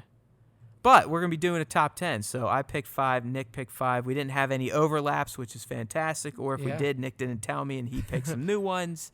Nope, no But before we do that, we're going to kind of roll into the new little layer of this segment, and this is kind of what I'm going to call the fan mail. So this is either coming through on Facebook, Instagram, whatever, and just the interactions we're now getting on a weekly, sometimes daily basis. The Greg, I'm talking to you, buddy, from the Star Wars Time asshole community. Yes, they are the pack of assholes. They're lovingly calling themselves assholes still. I mean, they're a pride of assholes, if you will. But we got a new one here. And this comes via Facebook, right, Nick? And, yes. And we're thinking this guy's name is Reed, R-E-A-D. I guess we could call him Red Williamson, Reed Williamson. Anyways, this guy kind of won me over with his first ever interaction. This was last week. And just some of the capitalization he uses is fantastic. But his first message to us, and if you're a hardcore fan, you'll get it too. You'll understand why Reed/Red digs the Star Wars Time Show. But here we go. And I'll kind of read it with the passion I think he might have had typing it. You fuckers are my favorite podcast to turn on as soon as the kids get dropped off at school. LOL! Been listening since the release of TROS on TuneIn app on my 2-hour drive to work on the weekends. I get to release my inner asshole riding down I-40 to Wilmington, NC. Subscribed, favorited y'all on TuneIn and Google Podcasts to try and help. How do I get to watch the vids on YouTube? Like you, my attention span isn't that great on that medium. Keep doing what you do, listening to the 226 episode as I type this. Thanks, guys. Tell the haters, whiners, to eat a bag of dicks. I'm like, yeah! It was oh, man. Yeah, Reed came out hot, and I love seeing that passion, man. It's just, I never thought in fucking 1,000 years we'd be able to inspire that level of fan dedication that we see there. I mean, it's fucking fantastic. Awesome. Please, the rest of you, if you feel this way, interact with us. We're not that big yet. We'll still talk to you. Yeah, absolutely. Even sometimes maybe even Nick will slide in there and be like, hey, what's up? Take care of you too. Every now and then I drop the occasional message. Yeah. I mean, Nick is the man. So you get Nick contact, you're doing something right. But the last one we got here from Reed, this is another one. But and don't get us in trouble here, buddy. All right, I'm not trying to get booted off of iTunes and shit. But he's letting his 9 and 11-year-old boys listen now. And he said they loved it. Yes, they've heard language, and he's blaming it on their mom and grandma. See, there's reason to like Reed here. I like the way he works. The things you guys say, the theological aspects. That's theological, like.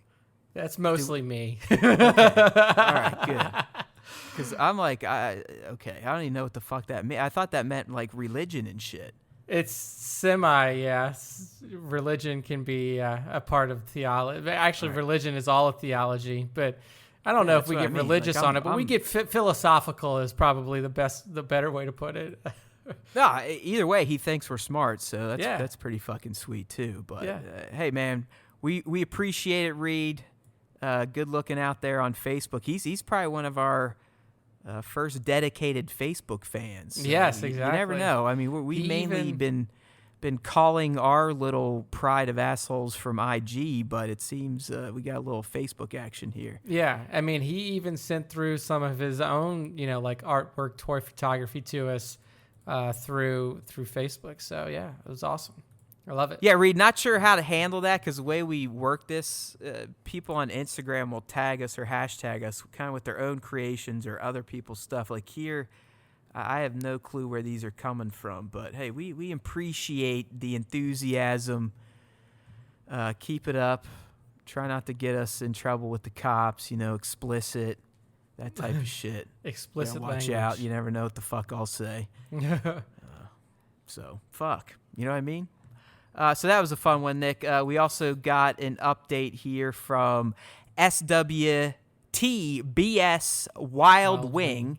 This is someone on IG that you featured, I think, a few times in the top 5. Yes, absolutely. But this, I like this one here. So thank you guys with a kiss. We love you too. I just want to tell you that I enjoy every weekly episode of your podcast. It's my first only English-speaking podcast because I think SWTBS is from Germany, which is fucking fantastic. I mean, we are now international, my friend. Oh, yeah. International. The part I love the most is the top 5, of course. Everyone loves when we talk about them because you also featured my work twice last year. See, there's nothing wrong with that. There's nothing wrong with that. See, We're good with that.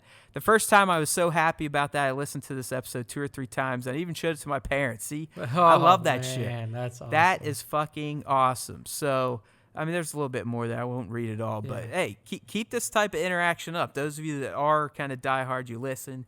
You want to interact through, I mean, if you want to send us fucking emails, you can do that through IG. You can do it through the website, starwarstime.net. Yep. You know what I mean? So hook it up. And then the last one I want to mention here, and this one was fantastic. This is from, which, by the way, Nick, he has embraced fully, and that is cryophotography that Nick dubbed the Star Wars Time Show evangelist. Yes. I think he's even made himself memes and shit in his IG story, but he was the one to kick off one of the first fan tributes for Nick and I hitting episode 100 on the show. Yeah. It was a great little stage shot he did with some troopers holding a sign that has our logo and the 100 on it. And then you got half naked Luke fucking tripping out on mushrooms in the background. It's good stuff. Boba and Ben Solo there rocking out. So that was all fantastic. But really, like we've said in the past, this is a shit that really motivates Nick and I. This is what puts lead in our pencils, as they used to say. So keep it up. Contact us. We'll see what we can do. I do like kind of talking about this shit. And if you don't want me mentioning something on air, make sure to make that known in the DMs, because otherwise this shit is public. Yeah. Last one here, dude. We've been forgetting to bring this up, but this comes from Niels Veen. Yes. Also through Facebook, but he is pushing the release the JJ Cut change.org petition, which I believe is less than 2,000 away from hitting the 10,000. So yeah, if you're into that shit, maybe Nick will have the link for you in the postcast body shell of episode 100. Yeah. All right, buddy. I'm going to turn it over to you with the new and improved supercharged top 10 Instagram Star Wars fan artist features of the motherfucking week. Top 10. Yes. Top 10. The way that we're going to break it down, so I didn't mash all of our picks together, so I broke it down by my picks and then Matt's picks. So we'll just kind of go through like we usually do. But yeah, I mean, this is our special part of 100. I didn't even know it was 100 until I saw I was like, oh look, we just put out 99. That's what I mean. I was like Nick. My plans for 100 were to have no plans for 100. I was like, we were sitting there and we were like, oh yeah, it's gonna be 100. What do you want to do? I was like, we'll just do a top 10, and you pick 5, I pick 5. That's and that was effort it. we put into that. I mean, our fans that have paid tribute have put more effort into us hitting 100 than ourselves. So. I mean, because look, we could have sat here and we could have blew ourselves for an hour saying how awesome we are. And, but we're not. So. Like, we're like, look, we Move do along. this shit. Yeah. Move along. We're 100 in, so we got 100 more and maybe 100 more after that, and we'll see how long this and this you motherfuckers, you assholes, anyways, let us down in February. I know there's a few less days, but we had an extra day. It was a leap year, for Christ's sake. And we still had, like 300 less than January? So not bad. We got to... You guys, hey, don't worry about the number we're on. You guys worry about getting motherfuckers to tune in. We want to start hitting 2,000. 3,000, 4,000, 5,000. Can we get a 10,000 download month? That would be, if we ever get a 10,000 download month, yeah, I we might get 10,000 download month. Our dicks are big at this point, and we can start swinging them, my friend. And we can start actually getting some opportunities, probably. Yeah, maybe get on stage at somewhere. Exactly, like the fucking podcast room at Celebration. Exhibitor passes to some shit, something like that. But anyway. It's all up to you people. It's not up to us. It's not like we have to put out good content. You guys just have to fucking do everything. You have to listen to the content. Do it. No matter how bad it is. Work for us, minions. Work. All right, so let's dive right into my section of the top 10 this week. And my first up here is somebody who's been in the top 10 before. I was going to pick this one. Aaron Birol. So you were going to pick this. I mean, I love this shot. This is charming. Yep. The way you put it, what a charming little shot by Aaron Birol.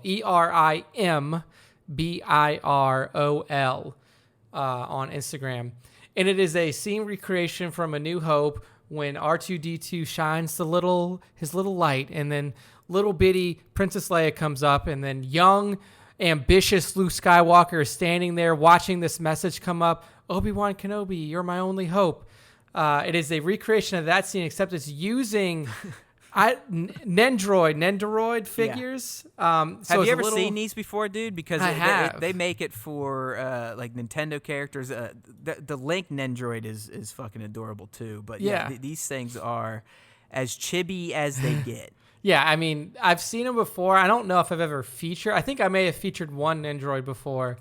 But this little chibi Luke is so cute, and the way that Aaron Birol was able to really use some good post-processing effects and add in that light from R2-D2, make that figure. Is that a little figure of Leia? Yes. I'm wondering if that R2 is like a 1/6 scale R2, like a Hot Toys, because he's definitely not a Black Series R2, because those Nendoroids are still about. They're a good size. I don't know.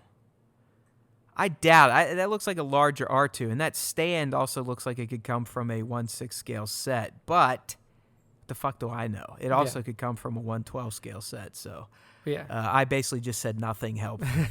Aaron Birol, if you're listening, let us know how you set this up, because I really do like this. How's that for a fucking jerk off breakdown? Right you're there. Like, I don't know what that stand is. I don't know what that R2 is. I don't know what that Leia is. So Nick's like, hold on, let me go to the only other person in this podcast that actually does this shit and ask him for his opinion. I don't know, but I'm still gonna talk like I know and just keep saying I don't know in various ways of saying I don't fucking know. It was good. It was a good breakdown of the shot. Always get some hot takes from Haywood Pop.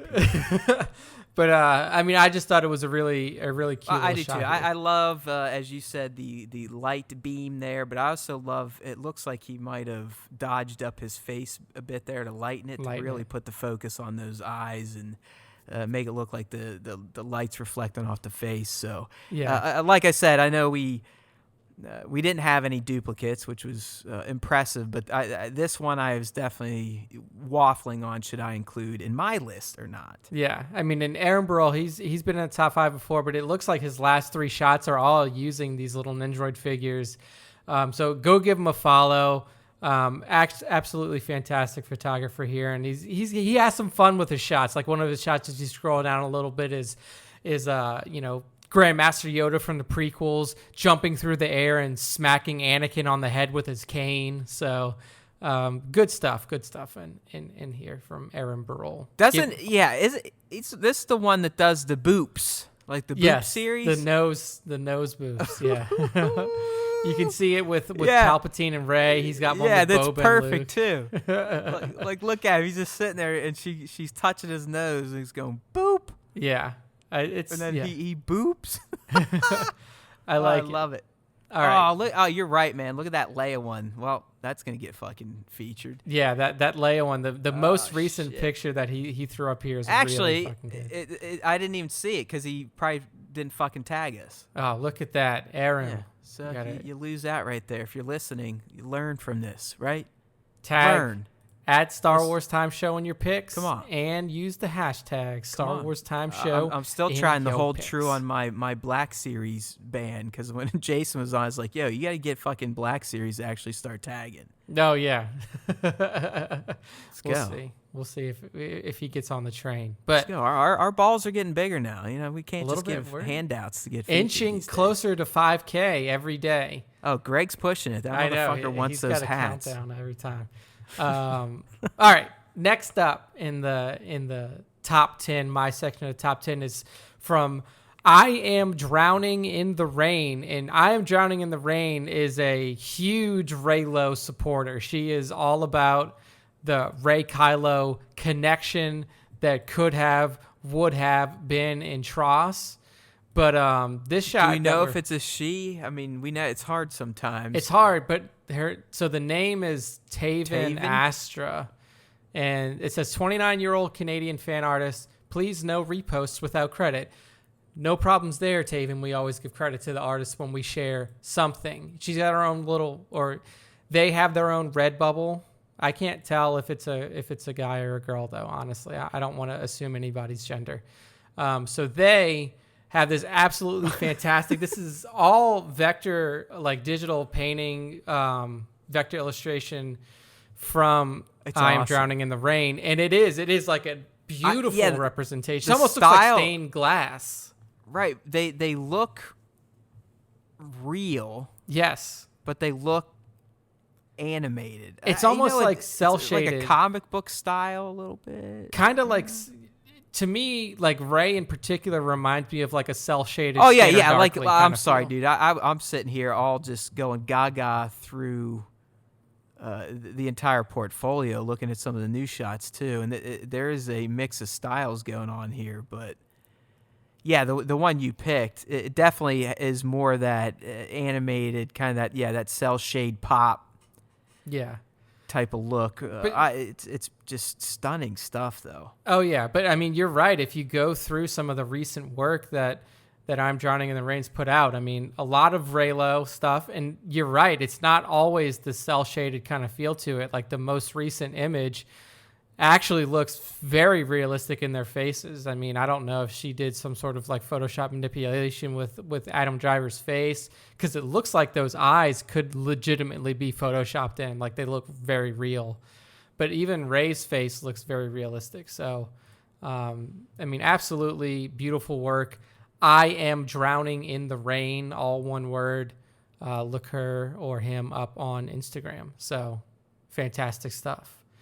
Next up, a progression. Like I just scrolled to the bottom of the feed. Yeah, it's crazy to see the growth of an artist. Up till now. Yeah. Yeah, absolutely. I mean, there's a ton of, and in Star Wars has always been kind of a focus for this person. Oh yeah. Because you even going back to, Rogue One with Cassian. Jyn, and definitely the love theme. Yeah, is strong. Big fan of Marvel Disney properties as well, because you got some Star-Lord and Gamora there. You got some. This page proves practice pays off. Oh yeah, absolutely. I've even seen it now. Like I remember even when I first started doing toy photography with a fucking phone. Nonetheless, I was like, oh yeah, I'm good at this. When I was doing the pop stuff, when I got the DSLR, I was like, oh, I'm good at this. And I've kept all my shots. Like I have an archive, and I look at it sometimes like, I just laugh. That's why like I'm glad we're doing the Nick seg. Or I think it'd be 2 episodes from now, or it'd be episode 102 when I'll be back. Yeah. But yeah, you should do another one where you find one of my old shots because I will. Yeah. some of the old stuff, dude, it's laughable. Oh yeah, we're gonna continue. And even some of my current stuff, I'm getting better even now looking at shit that's even maybe at this point 5 months old and going, nah, fuck it. That's all the game You've is. shot better than that now, dude. Stop. Just say no to shitty shots. That's the game. It's constant improvement, and there it is. All right, next up in the top 10, Captain Ordo. At one of my personal favorite accounts on Instagram. I mean, with over this past year, I think Sean's account is only a year old or so. Yeah, he's very active, over 500 posts. Yeah, this dude posts a lot, but the fucking work and the vision and the posing, every shot this guy shares is pretty much I look at, and just this like Haywood pop, just as someone that dabbles in this stuff, and I just go, that looks fucking rad, and that's definitely something I would never even think about.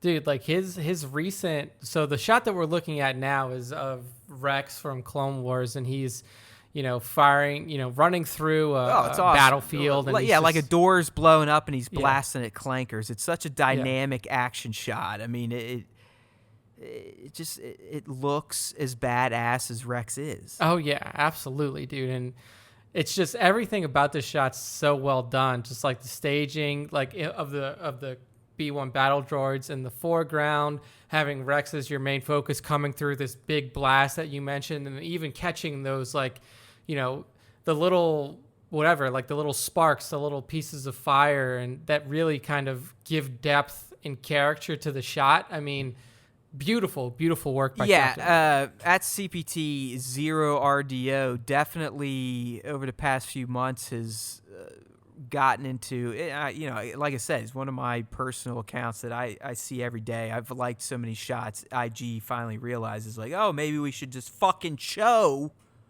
this follower of his new posts. So I typically get to see most of his new shots, but he's definitely gotten more involved in the Photoshop stuff, and it's paying off. Yeah.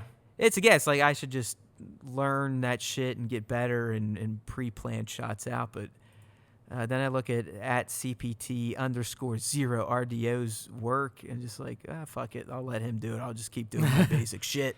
Yeah. I'll just keep doing the dumb shit. Like the one he posts today, the most recent one. I don't know if you look. God, yeah. He's slicing fucking Vader is slicing Admiral Piet in half. Yeah, like you can see like the like the melted innards of Piet, and like his half of his body's sloughing off. Like it's just fucking fantastic. That's what I mean. Like he started really dabbling in the Photoshop, and it's just taking his shots which are already perfectly lit, perfectly posed, and now you're just upping it with all the extra VFX. It's just a fantastic account to follow if you're into Star Wars toy photography. Oh yeah, 100%. So at CPT _0 RDO.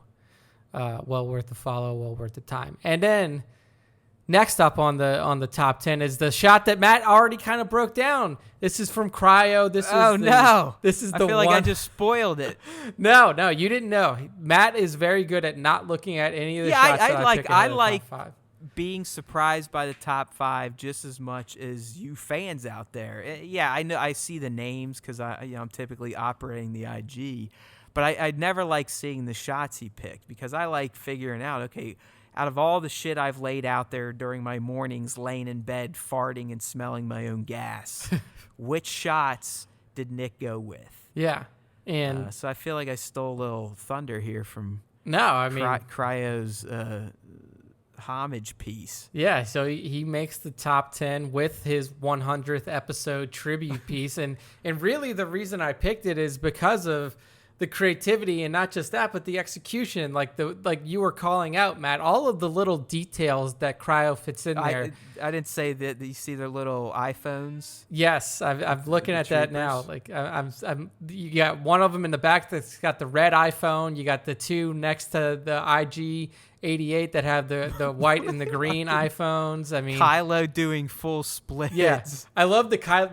That may be the one thing that got me here on this one was like the Kylo pose. I was like, dude, he's sick. trying so hard to stand out. He's like, no, I'm gonna be the fucking center of attention in this. But Boba's behind them trying to compete, doing some air guitar. Yeah. But still, my favorite is literally to me Mushroom Luke over here.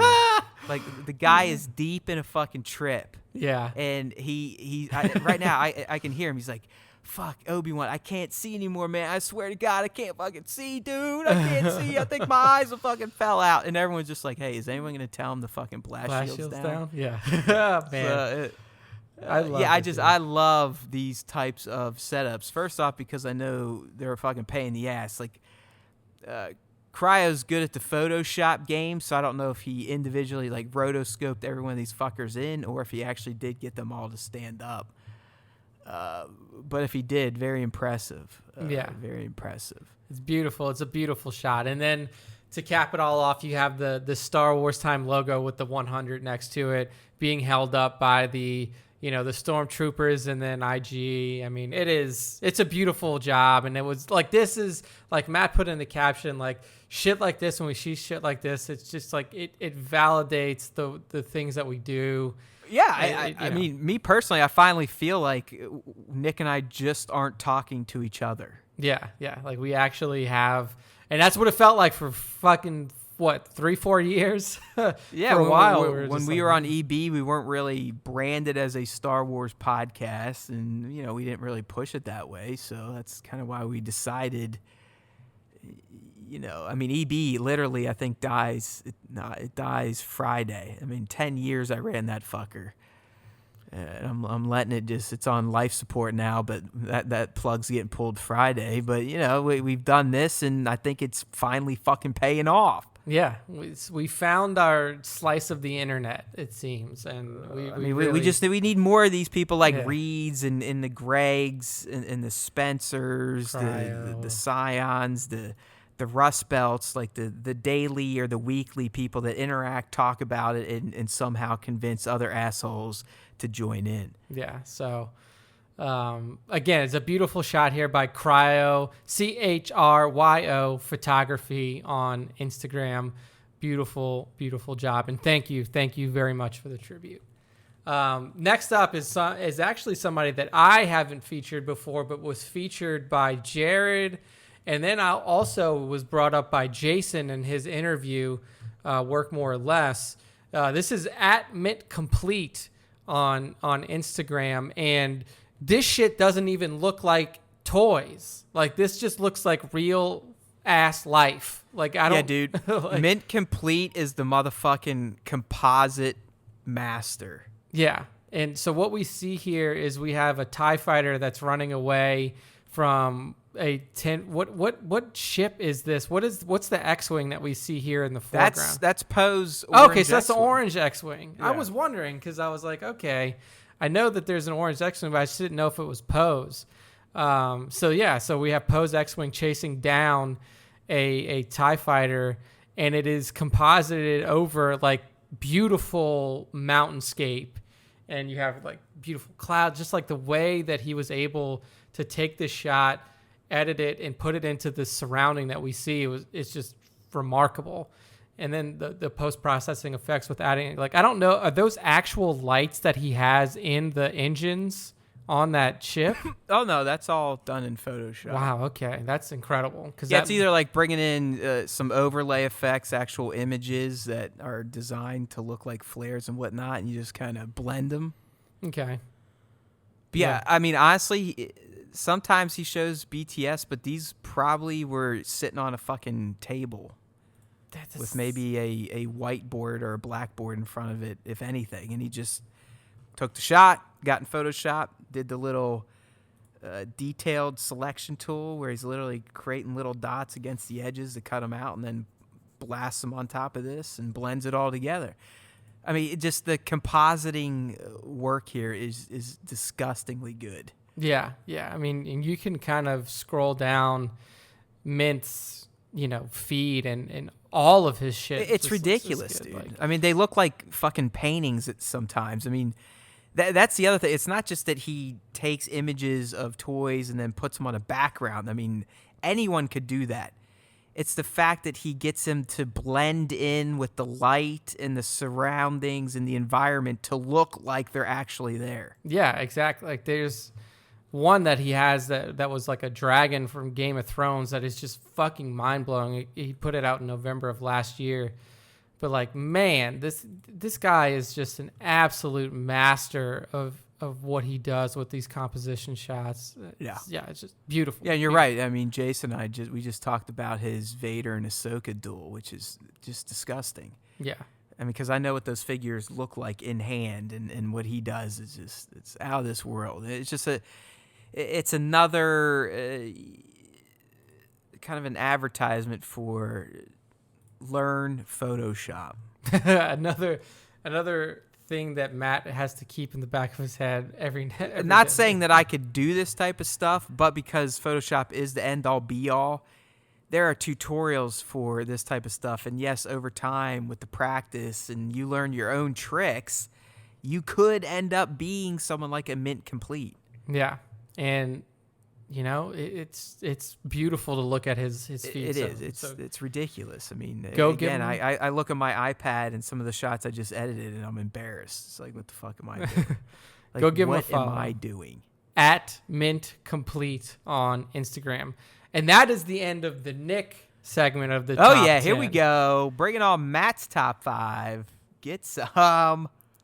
Oh, this is scary. I've never done this before. Yeah, you've never. Maybe like since the first one, I think we tried to do it, and we were just like, "Yo, fuck this. You do it." Yeah, yeah, it was weird. I was like, "Oh, I'll own it." All right. So I'm starting out with a recent shot, and this one is just, to me, it's such a clean and crispy, right? Yes. You know, we've taught Nick over the year here what that means. It's clean and crispy shot of a Bandai model kit Phase 1 clone trooper from one at Visual Force. It's just it looks like, I mean, it's almost like a product feature, you know, like Bandai paid this guy to like, yo, take a shot of this model to show people what it could look like. Yeah, I mean, so the way that this is set up, is this just like a standard dio of like, is this like a ship? Is this like a lander ship? No, dio?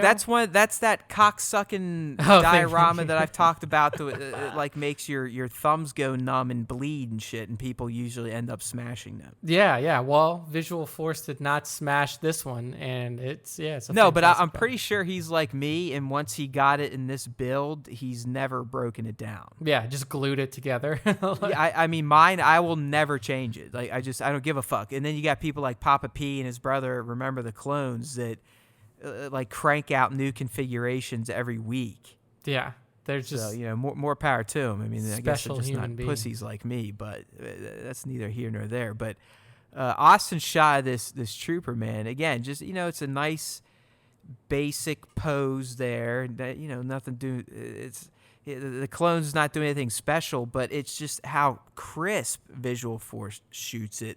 The lighting, it just makes the figure look so badass. Plus, I believe the paint job would be all Visual Force's work. I was gonna say, is that custom? That looks custom. Yeah, because I mean, it's a model kit, so he builds it and then paints it. There you go. And that's the beauty, man. I mean, sometimes, you know me, I love simple shots. That's how I tend to do this hobby.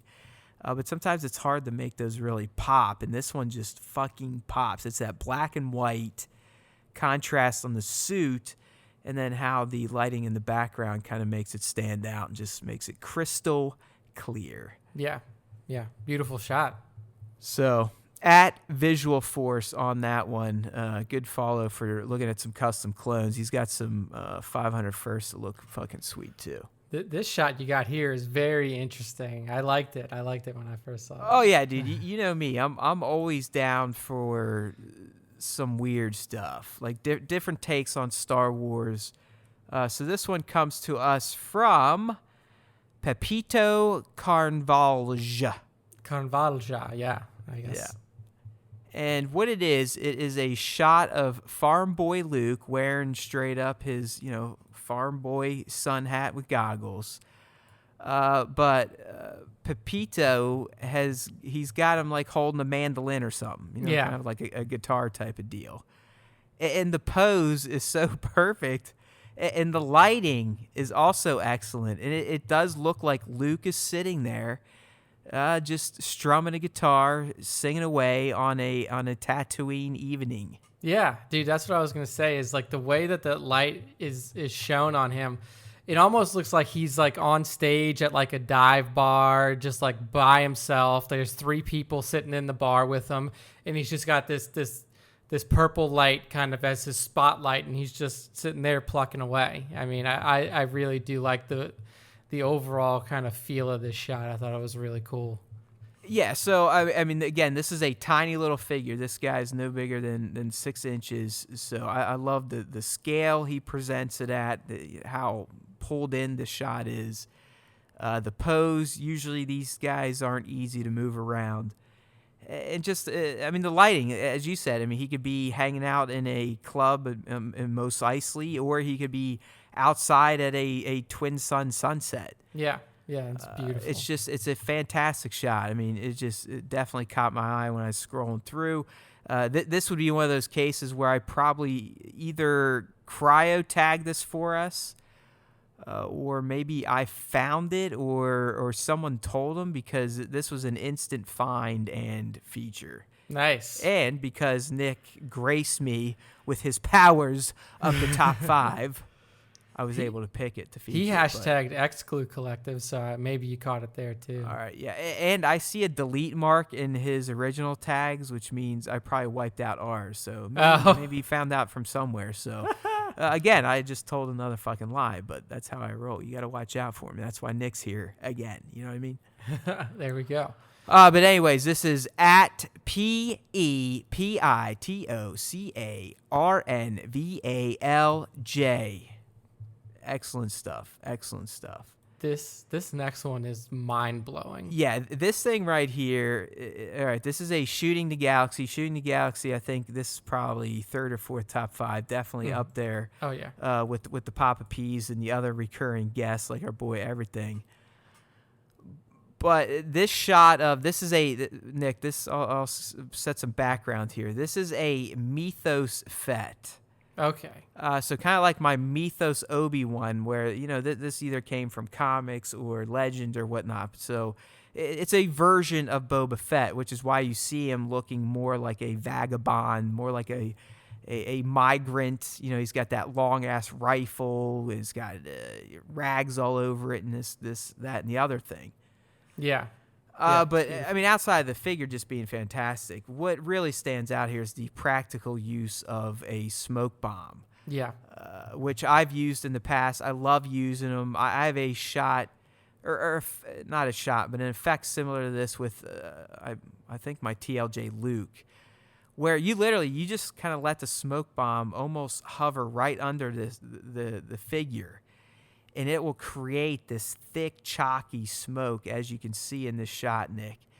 And it just provides for, if you get the wind going the right way and it doesn't completely cover the character's face and body, it really provides for a menacing-looking shot. Yeah, and that's exactly what this is. Like the way that Shooting the Galaxy has, the rifle position, the grip on the gun, the direction that the face is looking, and just the overall posing of this Mythos Fett figure is insanely good. I mean, it looks like he's like walking through a battlefield, and Jesus, man, it just looks so realistic. Like, I wish that there was a Boba Fett movie that had this fucking scene in it. I don't even know what's happening in this scene, but I wish that it existed. Well, yeah, hey, how about this is his debut on screen in Mandalorian? Oh God, yeah. I mean, that'd be fucking. You know what I mean? I mean, why not? Let's make him look like this. So he's a little changed up. He's kind of got the nomad look going.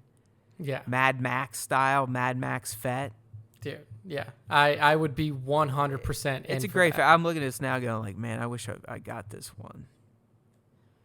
It looks. But fantastic. I have a 6-scale Fett with multiple helmets, concept, this, that, and the other thing. It's like, enough's enough. There it is. All right, but anyways, that is at Shooting the Galaxy, a top-notch, first-class follow for Star Wars toy photography. Hell, toy art at this point. Absolutely. Okay, moving on. Lizzie at Force of Light. I love this shot, dude. This is just a very well done, what I'd call setup/scene. Again, using the Nova Revol finger buster Dio in some sort of configuration.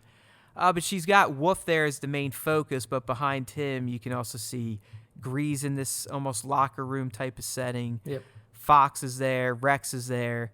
And it's almost like, Wolf is walking off, and she's referencing the thread of Fives and Tup, and Tup's the one where his chip went bad and Fives knew it, and they essentially took him out too. It's an excellent looking scene. Like, it's very well composed. I love the focus points. I love how Rex's helmet is in focus, but so is all of Wolf's body. So your eye has great places to go, especially if you play by the rule of thirds. It's an excellent shot from at Force of Light here. Yeah, I mean, you can, like you said, you can kind of feel the scene in this, the way that, she set it up, and then the caption that she put in, kind of the conversation that's going on between all the troopers. I mean, it is one of those things where you can, like, you look at it and you can read the emotion in the characters, and you can see the types of things that would be happening in a scene like this. So it was really, really well done. Oh, yeah. I mean, just look how important posing is, truly, and why I'll never go beyond what I am. Because, I mean, on Fox, his body suggests he's defeated, right? He's slouching. Yeah. Okay? You can tell he's depressed. Wolf, I mean, he does have a good face for this, but, he's walking off kind of almost also just bummed out, but almost angry. Yeah. Rex is going like, dude, what are we going to do? I mean, he's incredulous. Like, what the fuck's going on? Yep. And again, Gree in the back, he's down like Fox. I mean, he's so bummed out, he can't stand up either. So it's a well thought out scene. It really is. I mean, it could almost be a storyboard. Yeah. Yeah. Beautiful job. And, that's what makes a top quality toy shot. Yes. My friends. That's what we're trying to do. That's what we do in the segment. We try to show you what constitutes quality Star Wars art, and for the most part, Star Wars toy photography. At Force_of_light on Instagram. Beautiful _ boom. Boom. Yo. Oh, speaking of boom. All right, here. So, oh, man, here it is. it had to happen. I mean, I could not turn this one down. Again, when Nick gave me the powers that he vested in me by the almighty SWTS broadcasting system to pick top 5, when I saw this composition from at Baron's Black Series, first off, I was like, this guy is a diehard Star Wars Time Show fan because he is demented. He asked us which figures we wanted. Yes, he's been planning this. Like, I mean, there a lot of thought went into this shot. So I'll set it up as I detail it out. But I mean, just as soon as I saw it, I was like, all right, this guy listens to the show. He gets the sense of humor. He gets the depravity. He gets that, Matt is a lunatic and probably shouldn't say what he says on a hot mic. But anyways, what Spencer did here to, get his odds increased of making a top 5, and it worked. Kind of like what Greg does, Star Wars Black Series. Another fantastic shot by Greg, by the way, where he sets up a fully customized, printed out layer for the assholes. I mean, we love you, buddy, but you were just on. Be fair. You got to share. And that's why Baron's up here for his scene paying tribute to the show. And it really is. Nick, because what do we see? We have some troopers, 2 in particular. Yep. That have their hands up and their hips thrusted forward as Baron's custom screaming trooper, which is fantastic, by the way. It's a trooper where you can see, his helmet's peeled back, and he has this look, this scream that just evokes feelings of terror. and his hands are placed very precariously to suggest that he is giving what we have said on the show that could help you get into the top 5. A Star Wars time show reach around, my friends. Look at this. I mean, this guy literally depicted a stormtrooper giving 2 other stormtroopers fucking handies. and what really, also enhances it, if you look in the background, kind of out of focus, these other troopers are kind of looking like, oh, what the fuck is going on over there? Like, Trooper fucking Matt and Trooper fucking Nick, they got the rookie doing some really weird shit right now for a prank or whatnot. So, I mean, Spencer, you're fucked up. You're fucked up, but that's why we love you. I mean, this is fantastic. You definitely are a super fan of the Star Wars Time Show. We appreciate that. We appreciate the thought, the dedication, the execution to depict a stormtrooper jerking off 2 other stormtroopers. This I will say that this would have been in my top 5 as well. So you were going to get covered no matter what there, Spence. So what a shot to close out the top 10 of the 100th episode of Star Wars Time on. Is that beautiful piece there by @Barons Black Series, BARRONS Black Series on Instagram. We really have attracted some fucking weirdos. I mean, I guess degenerates, some people, the scum, like-minded people will come together. True. We are, as Obi-Wan said, a hive of scum and villainy. Essentially. Indeed, we are. Yes, we are. Those are the assholes of the Star Wars Time Show. But hey, that as Nick said, that wraps kind of the fan celebration segment. 100, woohoo, yay. All right, we got through it. We'll be on the 101, or at least Nick will be, or some form or fashion. You never know. Let's root for Taylor coming on the show. I think it'd be fantastic to hear what they get into. But for now, I'm going to say goodbye. That's right. Matt will be tuning out. That is @Haywood Pop. I'll be out of 101 if Nick gets it down there, lays down some vocals. So enjoy. I'll be heading down to Galaxy's Edge for the first time. Finally, I know I'm a loser, super fan that's just now getting down there. But I wanted to wait until there was a severe chance of a pandemic before I went, because it could increase my chances of not waiting in long lines and shit. You never know, right, Nick? I mean, I'm trying to put a positive spin on all this nonsense going on right before I head off to a international theme park. I feel great. Can't wait. I will probably erode a few layers of skin on my hands, but we got to do it, right? Galaxy's Edge, here we go. But it's time to say goodbye. I'll miss you all, but I'll be back for episode 102. But until then, you know what to do. Get on over to StarWarsTime.net, please. I know, we're losers. We couldn't afford .com. Don't make fun of us. It's .net, StarWarsTime.net. That's all you need to know, though. You can get there. That's how you share it with your friends, your aunties, your uncles, the old people, the people with Corona, right? They need something to do in quarantine. Give them our dumb asses to listen to. StarWarsTime.net. Subscribe to podcasts. We've got a platform. Speaking of which, whatever platform you pick when you're on there to help us out, you don't have to give us actual depictions of handies, but you can go on your platform of choice and leave a rating, a review, a like, a comment, a share. It's the same thing as a reach around to Nick and I, all right? That's all we ask for. No handouts, at least not yet. I'm never going to rule that out. You never know how low Nick and I will go. But we need you to help, so spread the word, all right?